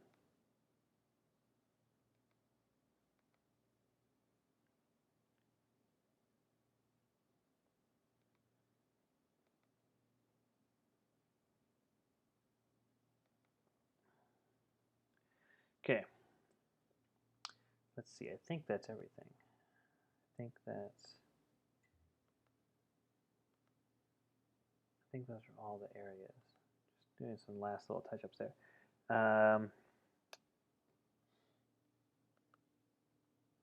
There's some more areas right here.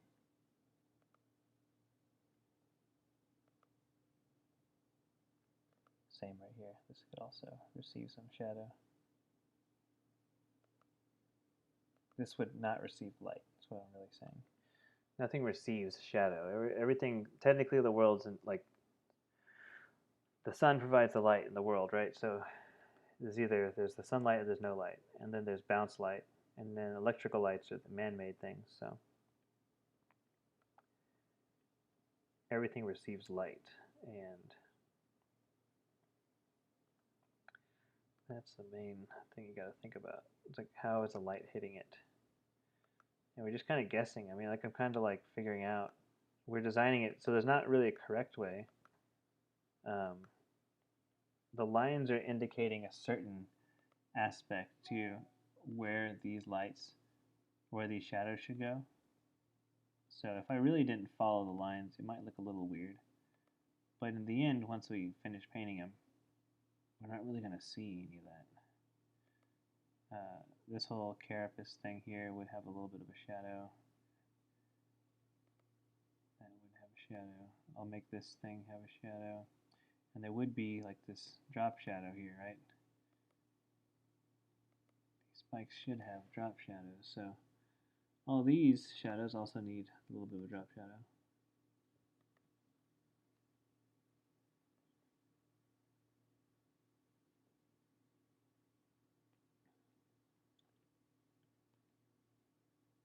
Okay, so here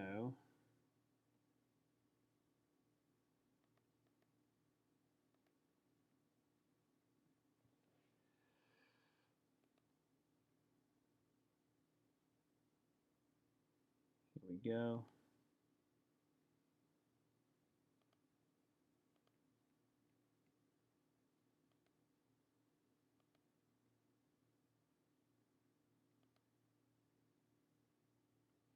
And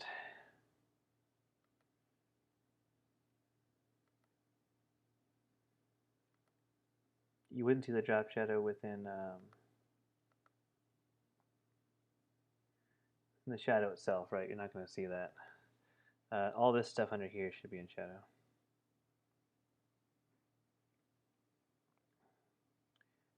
There'll be this like gap here.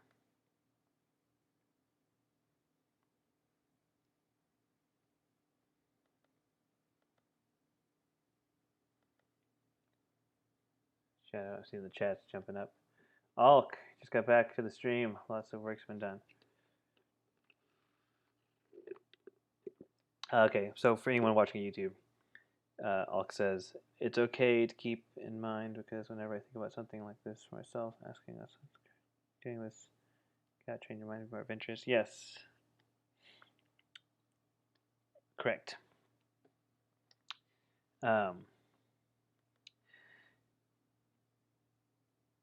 Wait, what are you referring to, Alk? You gotta train your mind to be more of interest. I guess, yeah, the whole making things up as we go. Yeah, because this is an original thing, right? Psych yourself out. Yeah. Everyone psychs themselves out. I mean, if you just try it, if you've never done it before and you try it, the likelihood is it's not going to look good. Just straight up. Like, it's probably not going to look good. So get over that part and just do it anyway, because the only way to start making things look good is by doing them over and over again, right? We already know that's true with like math or learning a new language. It's the same with art. Playing an instrument. No one has ever just picked up like a trumpet and just started playing it perfectly.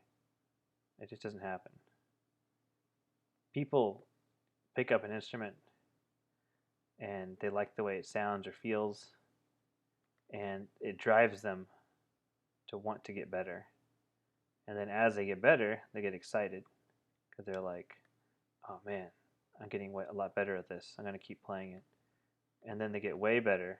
And then because it becomes a thing where that's all they want to do is practice because they know they're going to get even better.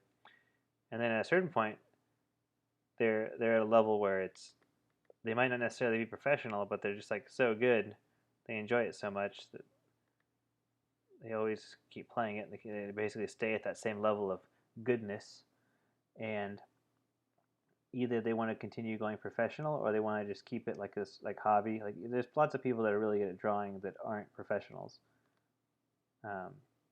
But the moment you get good at something, it makes it more fun to practice because you already know, like, yeah, I can knock this part out. So then the tricky part's finding like where you need help. And the biggest step is when you have to start making stuff up out of your head, because then you got to really think about like, okay, how am I going to do this? Like, I can't just like make a creature like this appear and draw him. A, that'd be terrifying. B, you know, that's just part of the job is you got to like take it step by step. Okay. There should be some light right here. Sorry, I keep saying light. I mean shadow. I normally paint opposite of this, right? So normally I paint in the light instead of the shadow. I don't really do this shadow stuff anymore the way I used to. I normally like to keep it where like I'm painting in the light source. and we can show that. I won't do the whole thing, obviously. We just got through finishing the shadows, but I will show a little bit of how I do that right now. And in a future tutorial, we'll go over that method. It's exactly the same, except we're painting in the opposite direction. We're painting where the light's coming from instead of where the light isn't.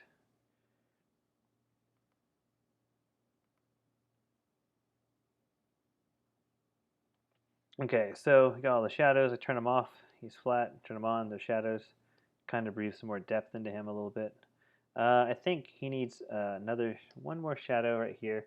This arm, it should be coming forward, but it looks like it's kind of going like away. So I feel like there should almost be like a shadow right here. Like it's kind of like out for some reason. So there should be like a, see, it's got another spike right here.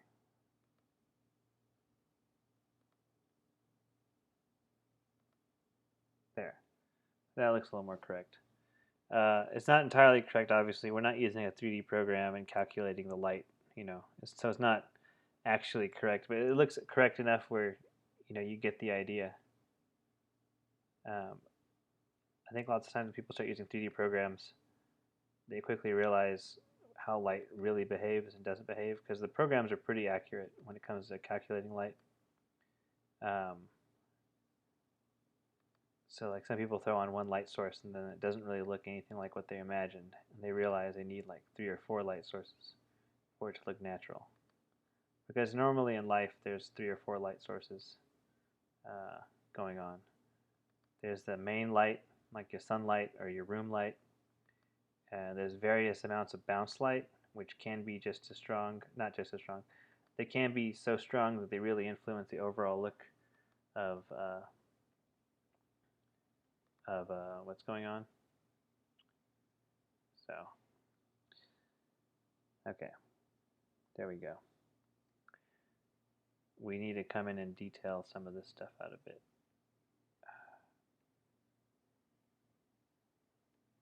I'm just making some random shapes.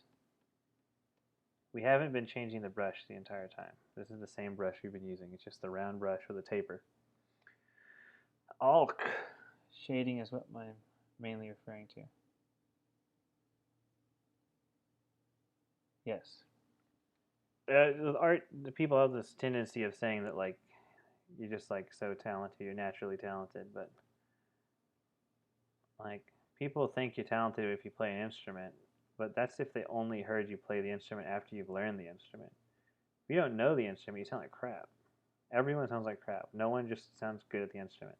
Even people that have like the whatchamacallit, even people that have like a natural ear for tuning, where they get like they know the correct tune better, like they could hear the dissonance better than some people can. Some people have a naturally better hearing for like dissonance, but until they learn how to adjust the instrument, they won't know how to fix it. Like so, if you just pick up a guitar and you've never seen a guitar before in your life, and you have really good like perfect pitch hearing, it won't matter how good your hearing is if no one's told you you got to turn the screws at the top of the guitar to adjust it. You'll never know that unless you experiment or take a lesson or just watch a video. They'll tell you, oh, to tune the guitar, turn the knobs at the top, and then you'll go, oh, okay. In terms of art, it's all about like what you like. So, if you grew up reading superhero comics, when it comes time to start drawing, you might have an idea of what human proportions should look like, which would be incorrect because the superhero comics aren't necessarily correct, but they're stylized and idealized to the way you like. And you wouldn't know you liked them unless you've read those comics. So, the same thing, like just because you understand visually when something is correct or incorrect, if you've never used a pencil before, you won't know how to get it sharp again if it gets dull. But, that's something that everyone ends up learning because obviously because you go to school and all this other stuff. But,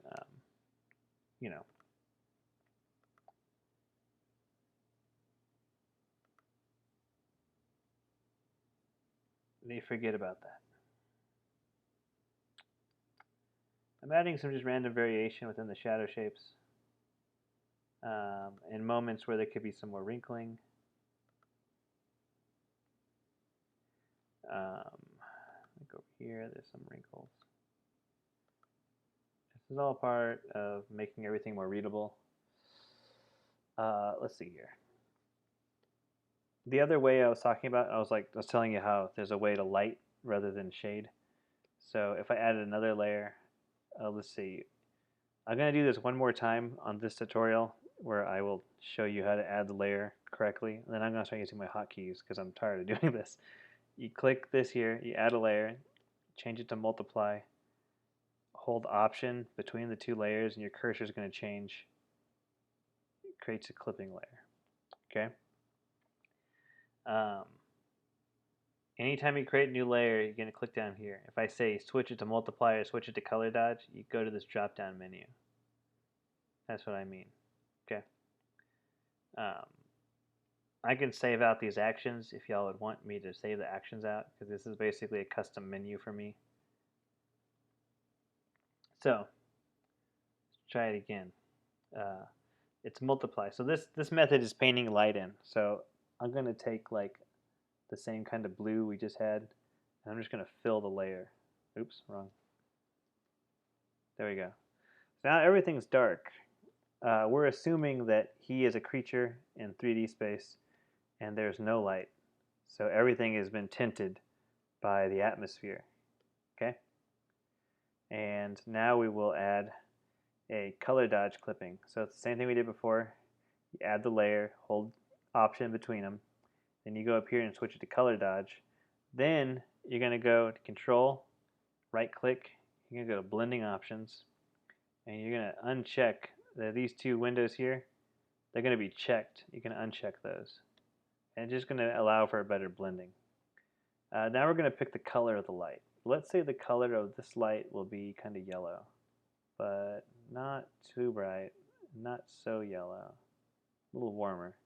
Okay. So this method is the exact opposite. So if the light's coming from above, then we know that there's going to be light right here, light on the top of the arm, on the top of that arm, top of this head. And there's going to be some right here on these ridges, some right here. On the back, there'll be some light. There'll be some light hitting right here and here. There'll be light on the top of this thigh, a little bit right here, and a little bit right here. And you can see how, with what we're doing, we're basically painting with the light. And it works pretty fast. I mean, you can kind of see like the accuracy that, because I already painted all the shadows in, I kind of know where to go already. But you can kind of start reading it pretty well, like what's going on with this creature. Oops. So color dodge is like the opposite of the multiply layer. So if I'm using the yellow color to paint, if I switch it, the other color should be black. And the black will basically erase it. Black doesn't show up in color dodge. So let's see, some light, light, light, light. So you can kind of get an idea. And the color dodge is great. It's another nice way of working, just because now you can, if we need to, we could turn down the light. We don't want it to be as bright.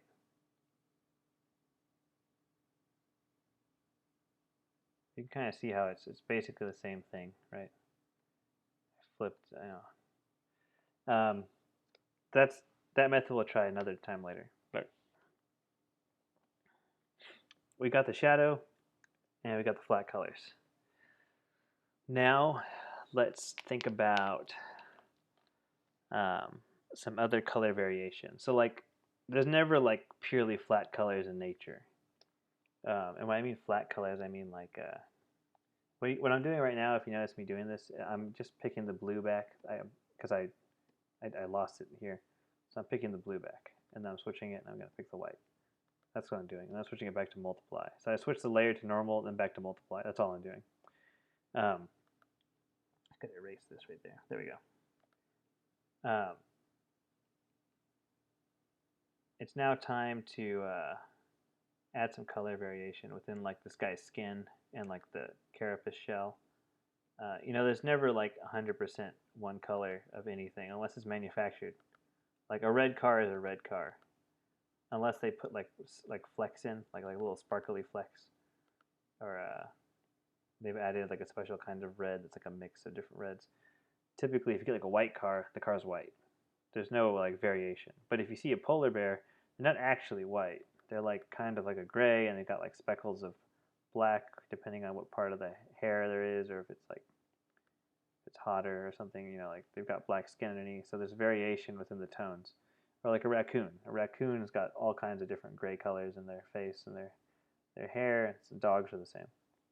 Humans are the same. No one has, unless you dye your hair all one color. No one has like all one color kind of hair. It's all like variations of like darker browns and blacks, or like blondes and dirty blondes, kind of golden blondes. Like it's all mixed into one head of hair.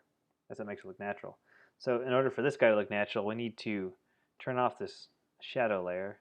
We're going to add some color variation within this flat. So I'm going to click the base layer. I'm going to do overlay. It automatically added my overlay between the two. So if you were to click this button, it would automatically add the layers between the two here. Now I'm going to go to my base layer again by clicking. I'm going to select the magic wand tool, and I'm going to click this reddish color, this like brown kind of color. And I'm also going to add, I'm going to tap the line color, that darker line color. Okay, so now everything is selected besides the purple. We're going to now go to this overlay layer. Let's go ahead and name these layers, because I got the base layer is the flats. Those are the flat colors. This top layer, which is turned off right now, are the shadows. And this middle layer is going to be called, let's call this texture. Okay, so I've got my overlay layer, and I'm going to go ahead and add some variation of color within, let's call it like a specks or flecks. Let's do specks, like it's like specks of color. I want maybe some reddish stuff going on, like some brighter red. So I'm going to go all the way to the red in this bar here. I'm going to maybe crank it up to like 53% saturation, and we'll keep it at, we'll turn it down to like 45% value. And now I'm going to, this is the moment where like getting a textured brush or something like that will help. I'll go ahead and upload my brushes to a link in the description below of the YouTube channel, and if you're watching this live, you'll just get them later. Sorry, but you'll be able to follow along with this at a later time, right? So that's all good. But I'm just selecting a little more of the brown that wasn't selected. Let's go back to the speck color, and I'm going to right click with my brush tool selected. I'm going to right click anywhere on the canvas, and my menu is going to drop down.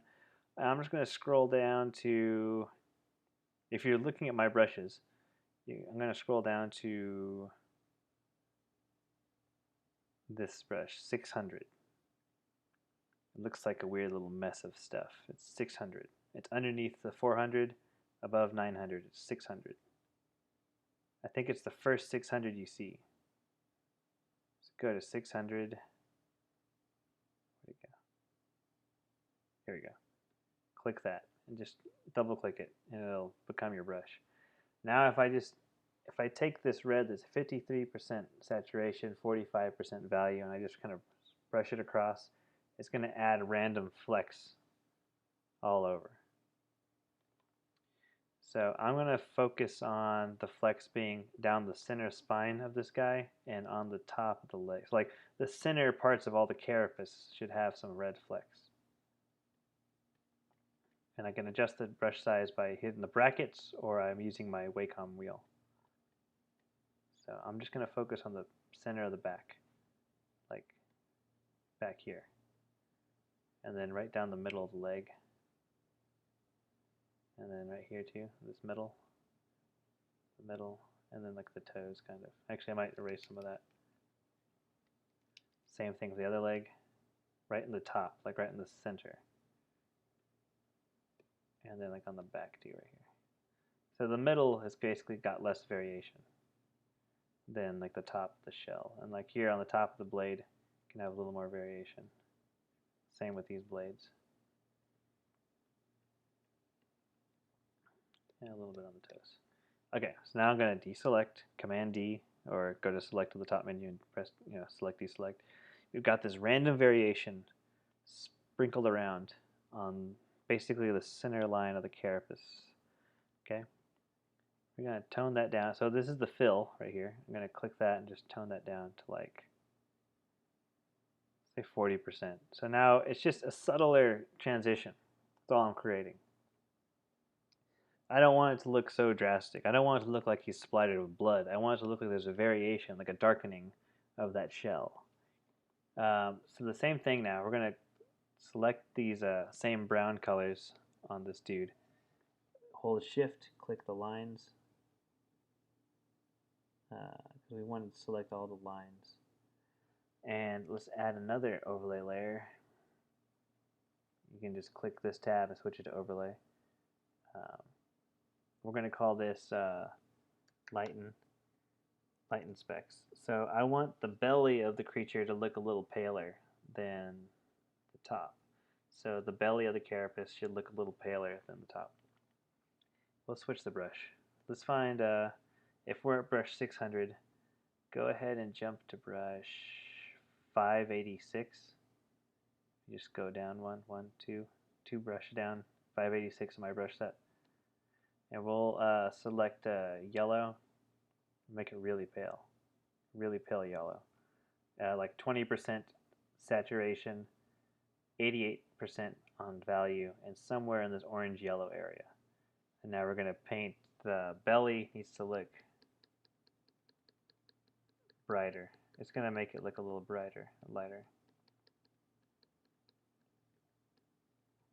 Keep it underneath. Like keep under. Don't like all this stuff that's coming up. Erase that. Like only on the belly, and like anything that hit the arm. Like we don't want that. We just want it on the underneath part of him. Okay. And then we could maybe have it branch out a little bit further right here. Okay, so the belly is kind of a little paler. It's a little more saturated than I like. I want to go ahead and we're going to add another layer. And we're going to make that a color layer. And now I'm just going to select white, pure white. And we're just going to paint in pure white on the color layer. And it's basically going to turn everything gray underneath. Okay. I'm going to tone this down a lot to like 30%. Maybe 40%. Okay, so he's got a paler belly, and the top part of him is a little darker. Let's go ahead and turn those specs back up a bit, because now we're getting another variation. I'm going to deselect, Command D, and then let's take this lighten, tone that down quite a bit. So like we're going to like 50%. Okay, so he's got like a paler belly, darker shell on top. And now we got to do the flesh itself. So, all Xan escaping, just hanging in there. Select the purple, select the lines within the purple. I think that should be good. And so instead of working with the specs layer, we're going to make, I got to name this layer. So we have specs, we have lighten specs, and we have this, we'll call this the desaturation, and then belly, because that's where we desaturated the belly, right? Let's add a new layer on top of all these, and we'll set it to overlay, and let's make it like a red 73% saturation. crank this down to like 30% in the value. And I will, I'll use the same brush we're using. And I'm just going to press Command D. Oh, not Command D. Let's undo that. Command Z. Command H. Command H is going to hide my selection, but my selection is still going to be there. So now what I want to do is everything closer towards the trunk of the body, I want it to look a little darker. We're going to use this overlay layer to achieve that. Let's make the brush a little bigger. So the base of the neck will need to have like this splatteringly kind of like color. Base of the arms has it. Base of this arm has it. Base of that arm has it. Crotch and groin area. Anything that's kind of like closer towards the center of the trunk. And then like I accidentally covered over some of this arm, so I gotta erase that. Because you only want it to like, basically it's like there's more body fluid like in the center mass. The center mass has more going on. And then the same with this tip here, like this, the tip of this needle. Actually, you know what? It's not the right color, so we're just going to undo that. We'll do that in a separate moment. Let's deselect, and now let's go ahead and just tone down that quite a bit. Like we're going to like 25%. So we're creating a variation within the skin, the flesh color. And do the same thing again. We're going to reselect all that purple. So I'm deselecting it just so I could see it, but you all don't have to deselect it because you're only going to go back and reselect it anyway. So you can just keep it selected if you want. I'm going to go ahead and select the proboscis. This thing. So now that's all selected. Let's go back up to this layer. So layer number 9 is the flesh specs. And we're going to add another multiply layer. I'm sorry, we're going to add an overlay layer. We're going to call this skin bumps.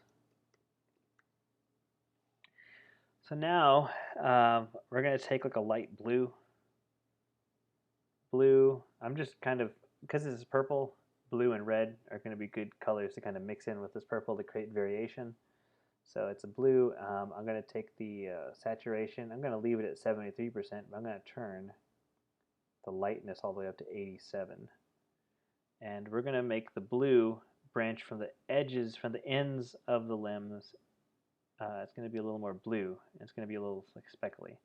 We're going to stay away from the proboscis, even though we did select that. So let's go ahead and undo that. Let's make the brush just a little bit bigger. Okay. Just kind of run that blue across. Same here. And then anything like on the trunk of the body, we're gonna erase that. And like this shouldn't go so close. And then all this stuff on the proboscis needs to be erased. That doesn't need to be there. So it's just random blue flecking basically on the edges of the limbs. Okay. And I'm noticing I didn't select, some of this color is not selected on the knee. I'm going to go ahead and go back down to that flats layer. Press W, hold shift, select that so it now is part of it. Go back up to skin bumps and repaint that. So we're going to turn this down quite a bit, like 13%. And now we've got all the purple selected. Now we're going to do one more like just overall like texture all over the whole, all of the skin. So let's add a new layer. This time let's do, let me do a test. Let me make it gray, 50% gray. So saturation is at 0, gray is at 50%. The color doesn't matter at this point because it's 50% gray. And we'll switch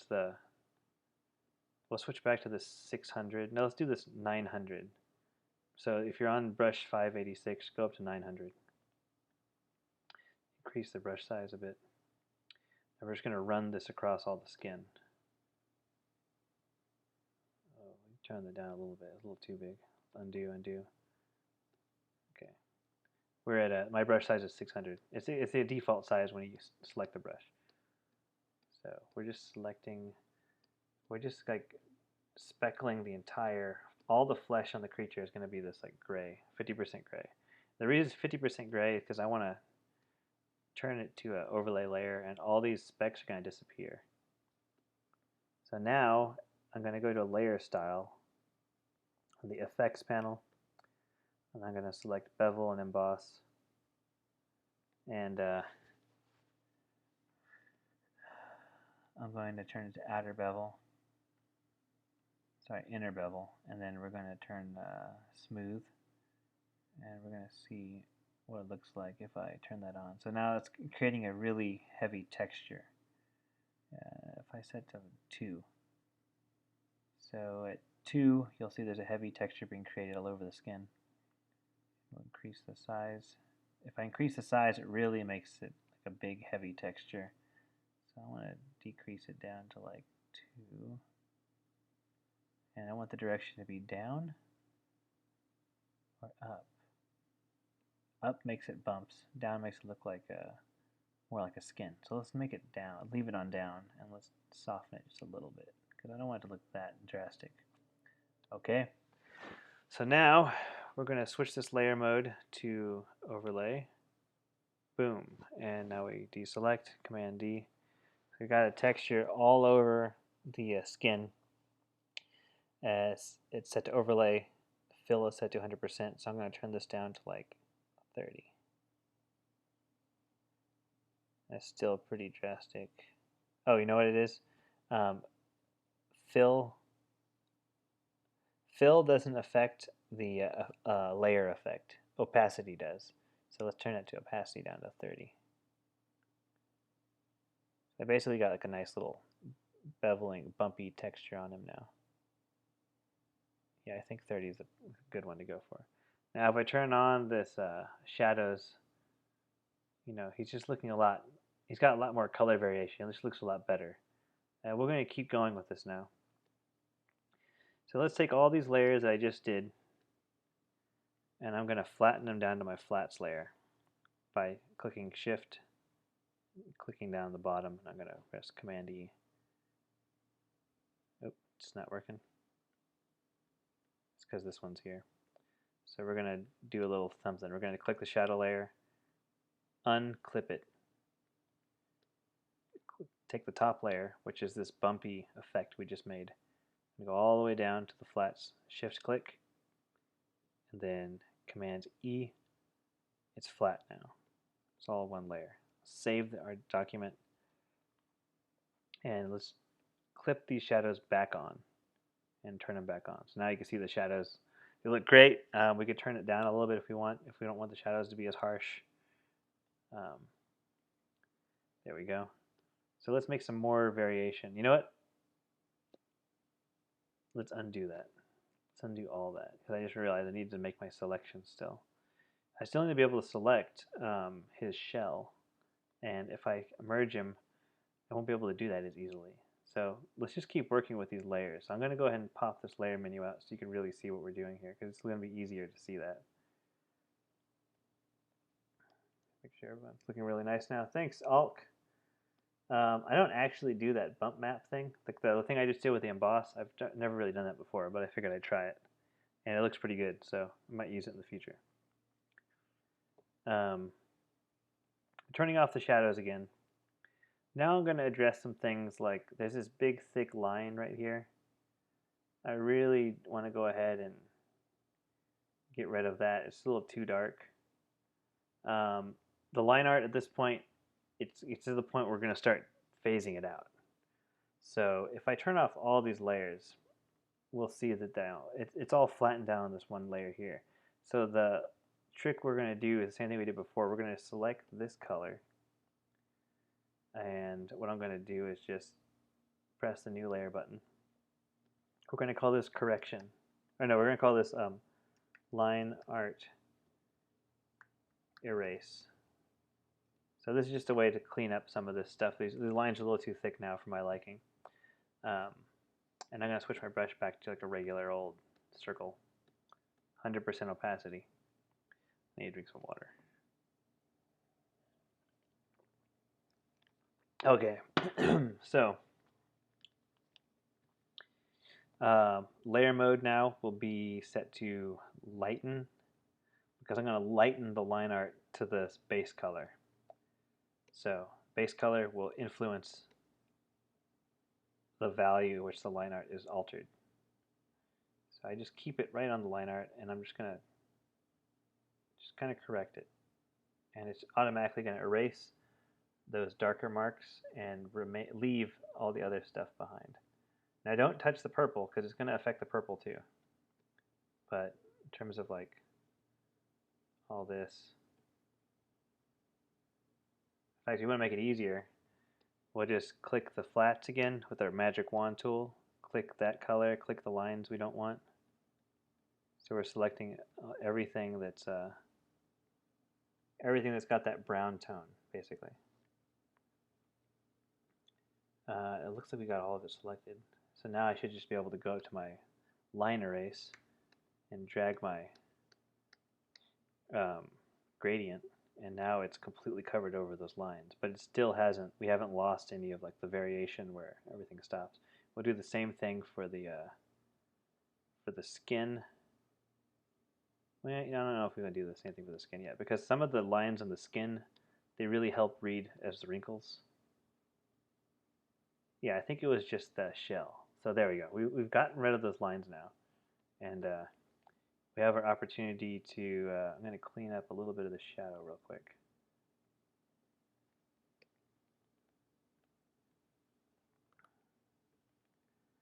Turn that back to multiply. This needs to be fixed right there. There we go. That was just bothering me.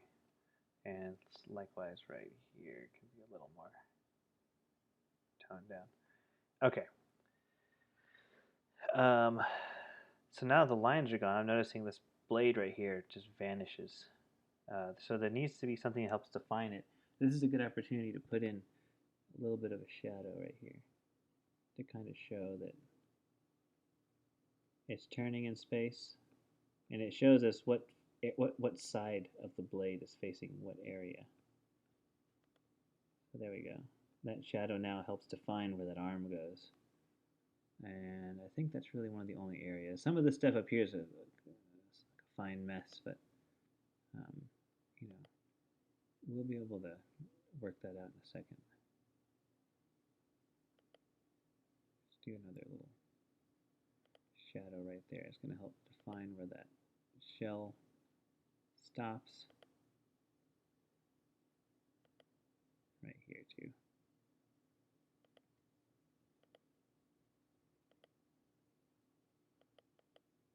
There we go. I think so. The light and the dark is now helping us read what's going on here.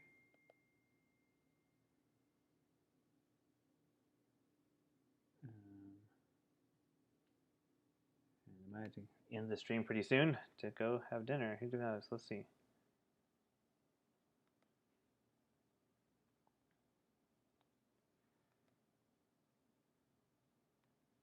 Okay, we might call it as a stopping point here, and we'll finish this up later because we've been streaming for quite a while now. So let's go ahead and add that variation real quick. So I got this line art. I could command click this window, selects all the brown areas. I'm going to jump back up here above this bevel and emboss and turn off shadows. And now I'm going to do a overlay layer, and we're going to call this texture.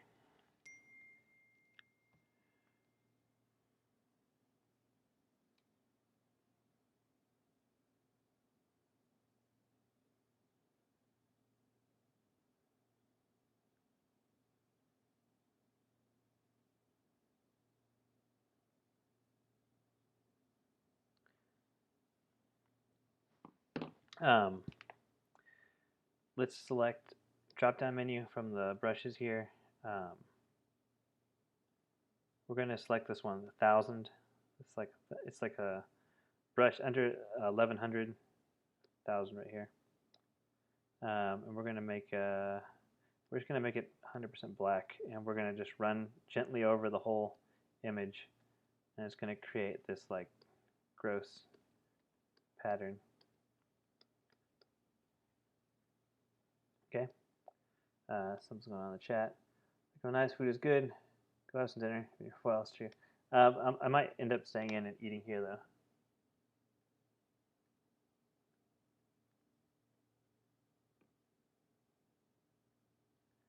Okay, so I'm going to turn this down to,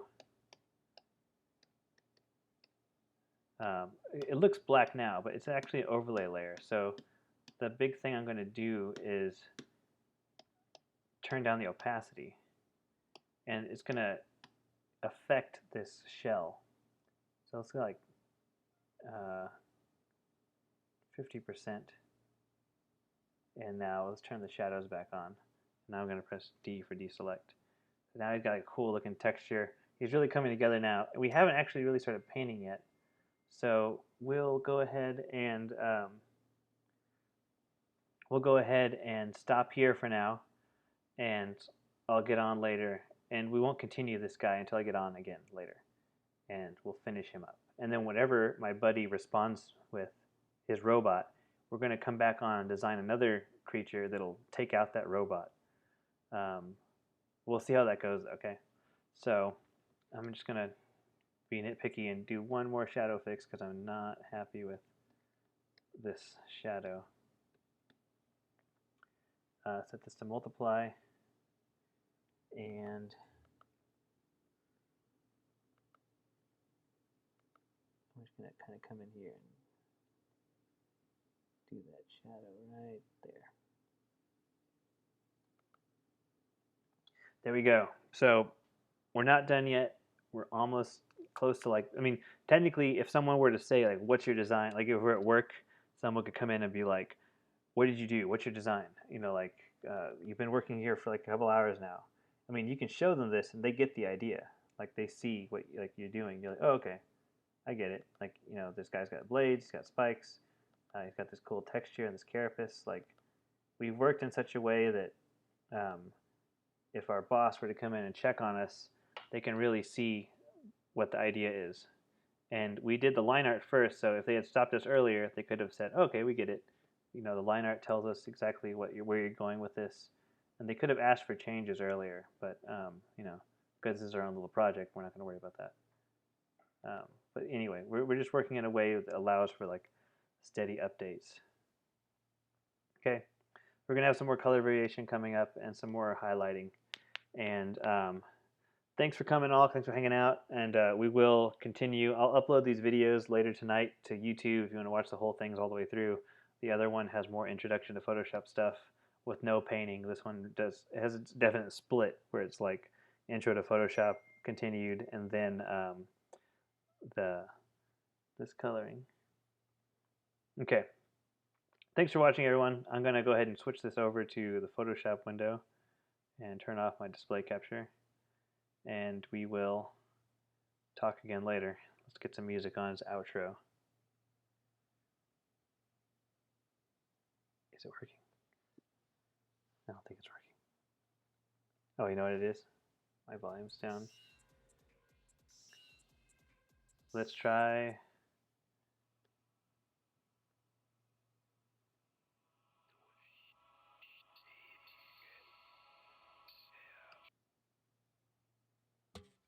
Thanks for joining.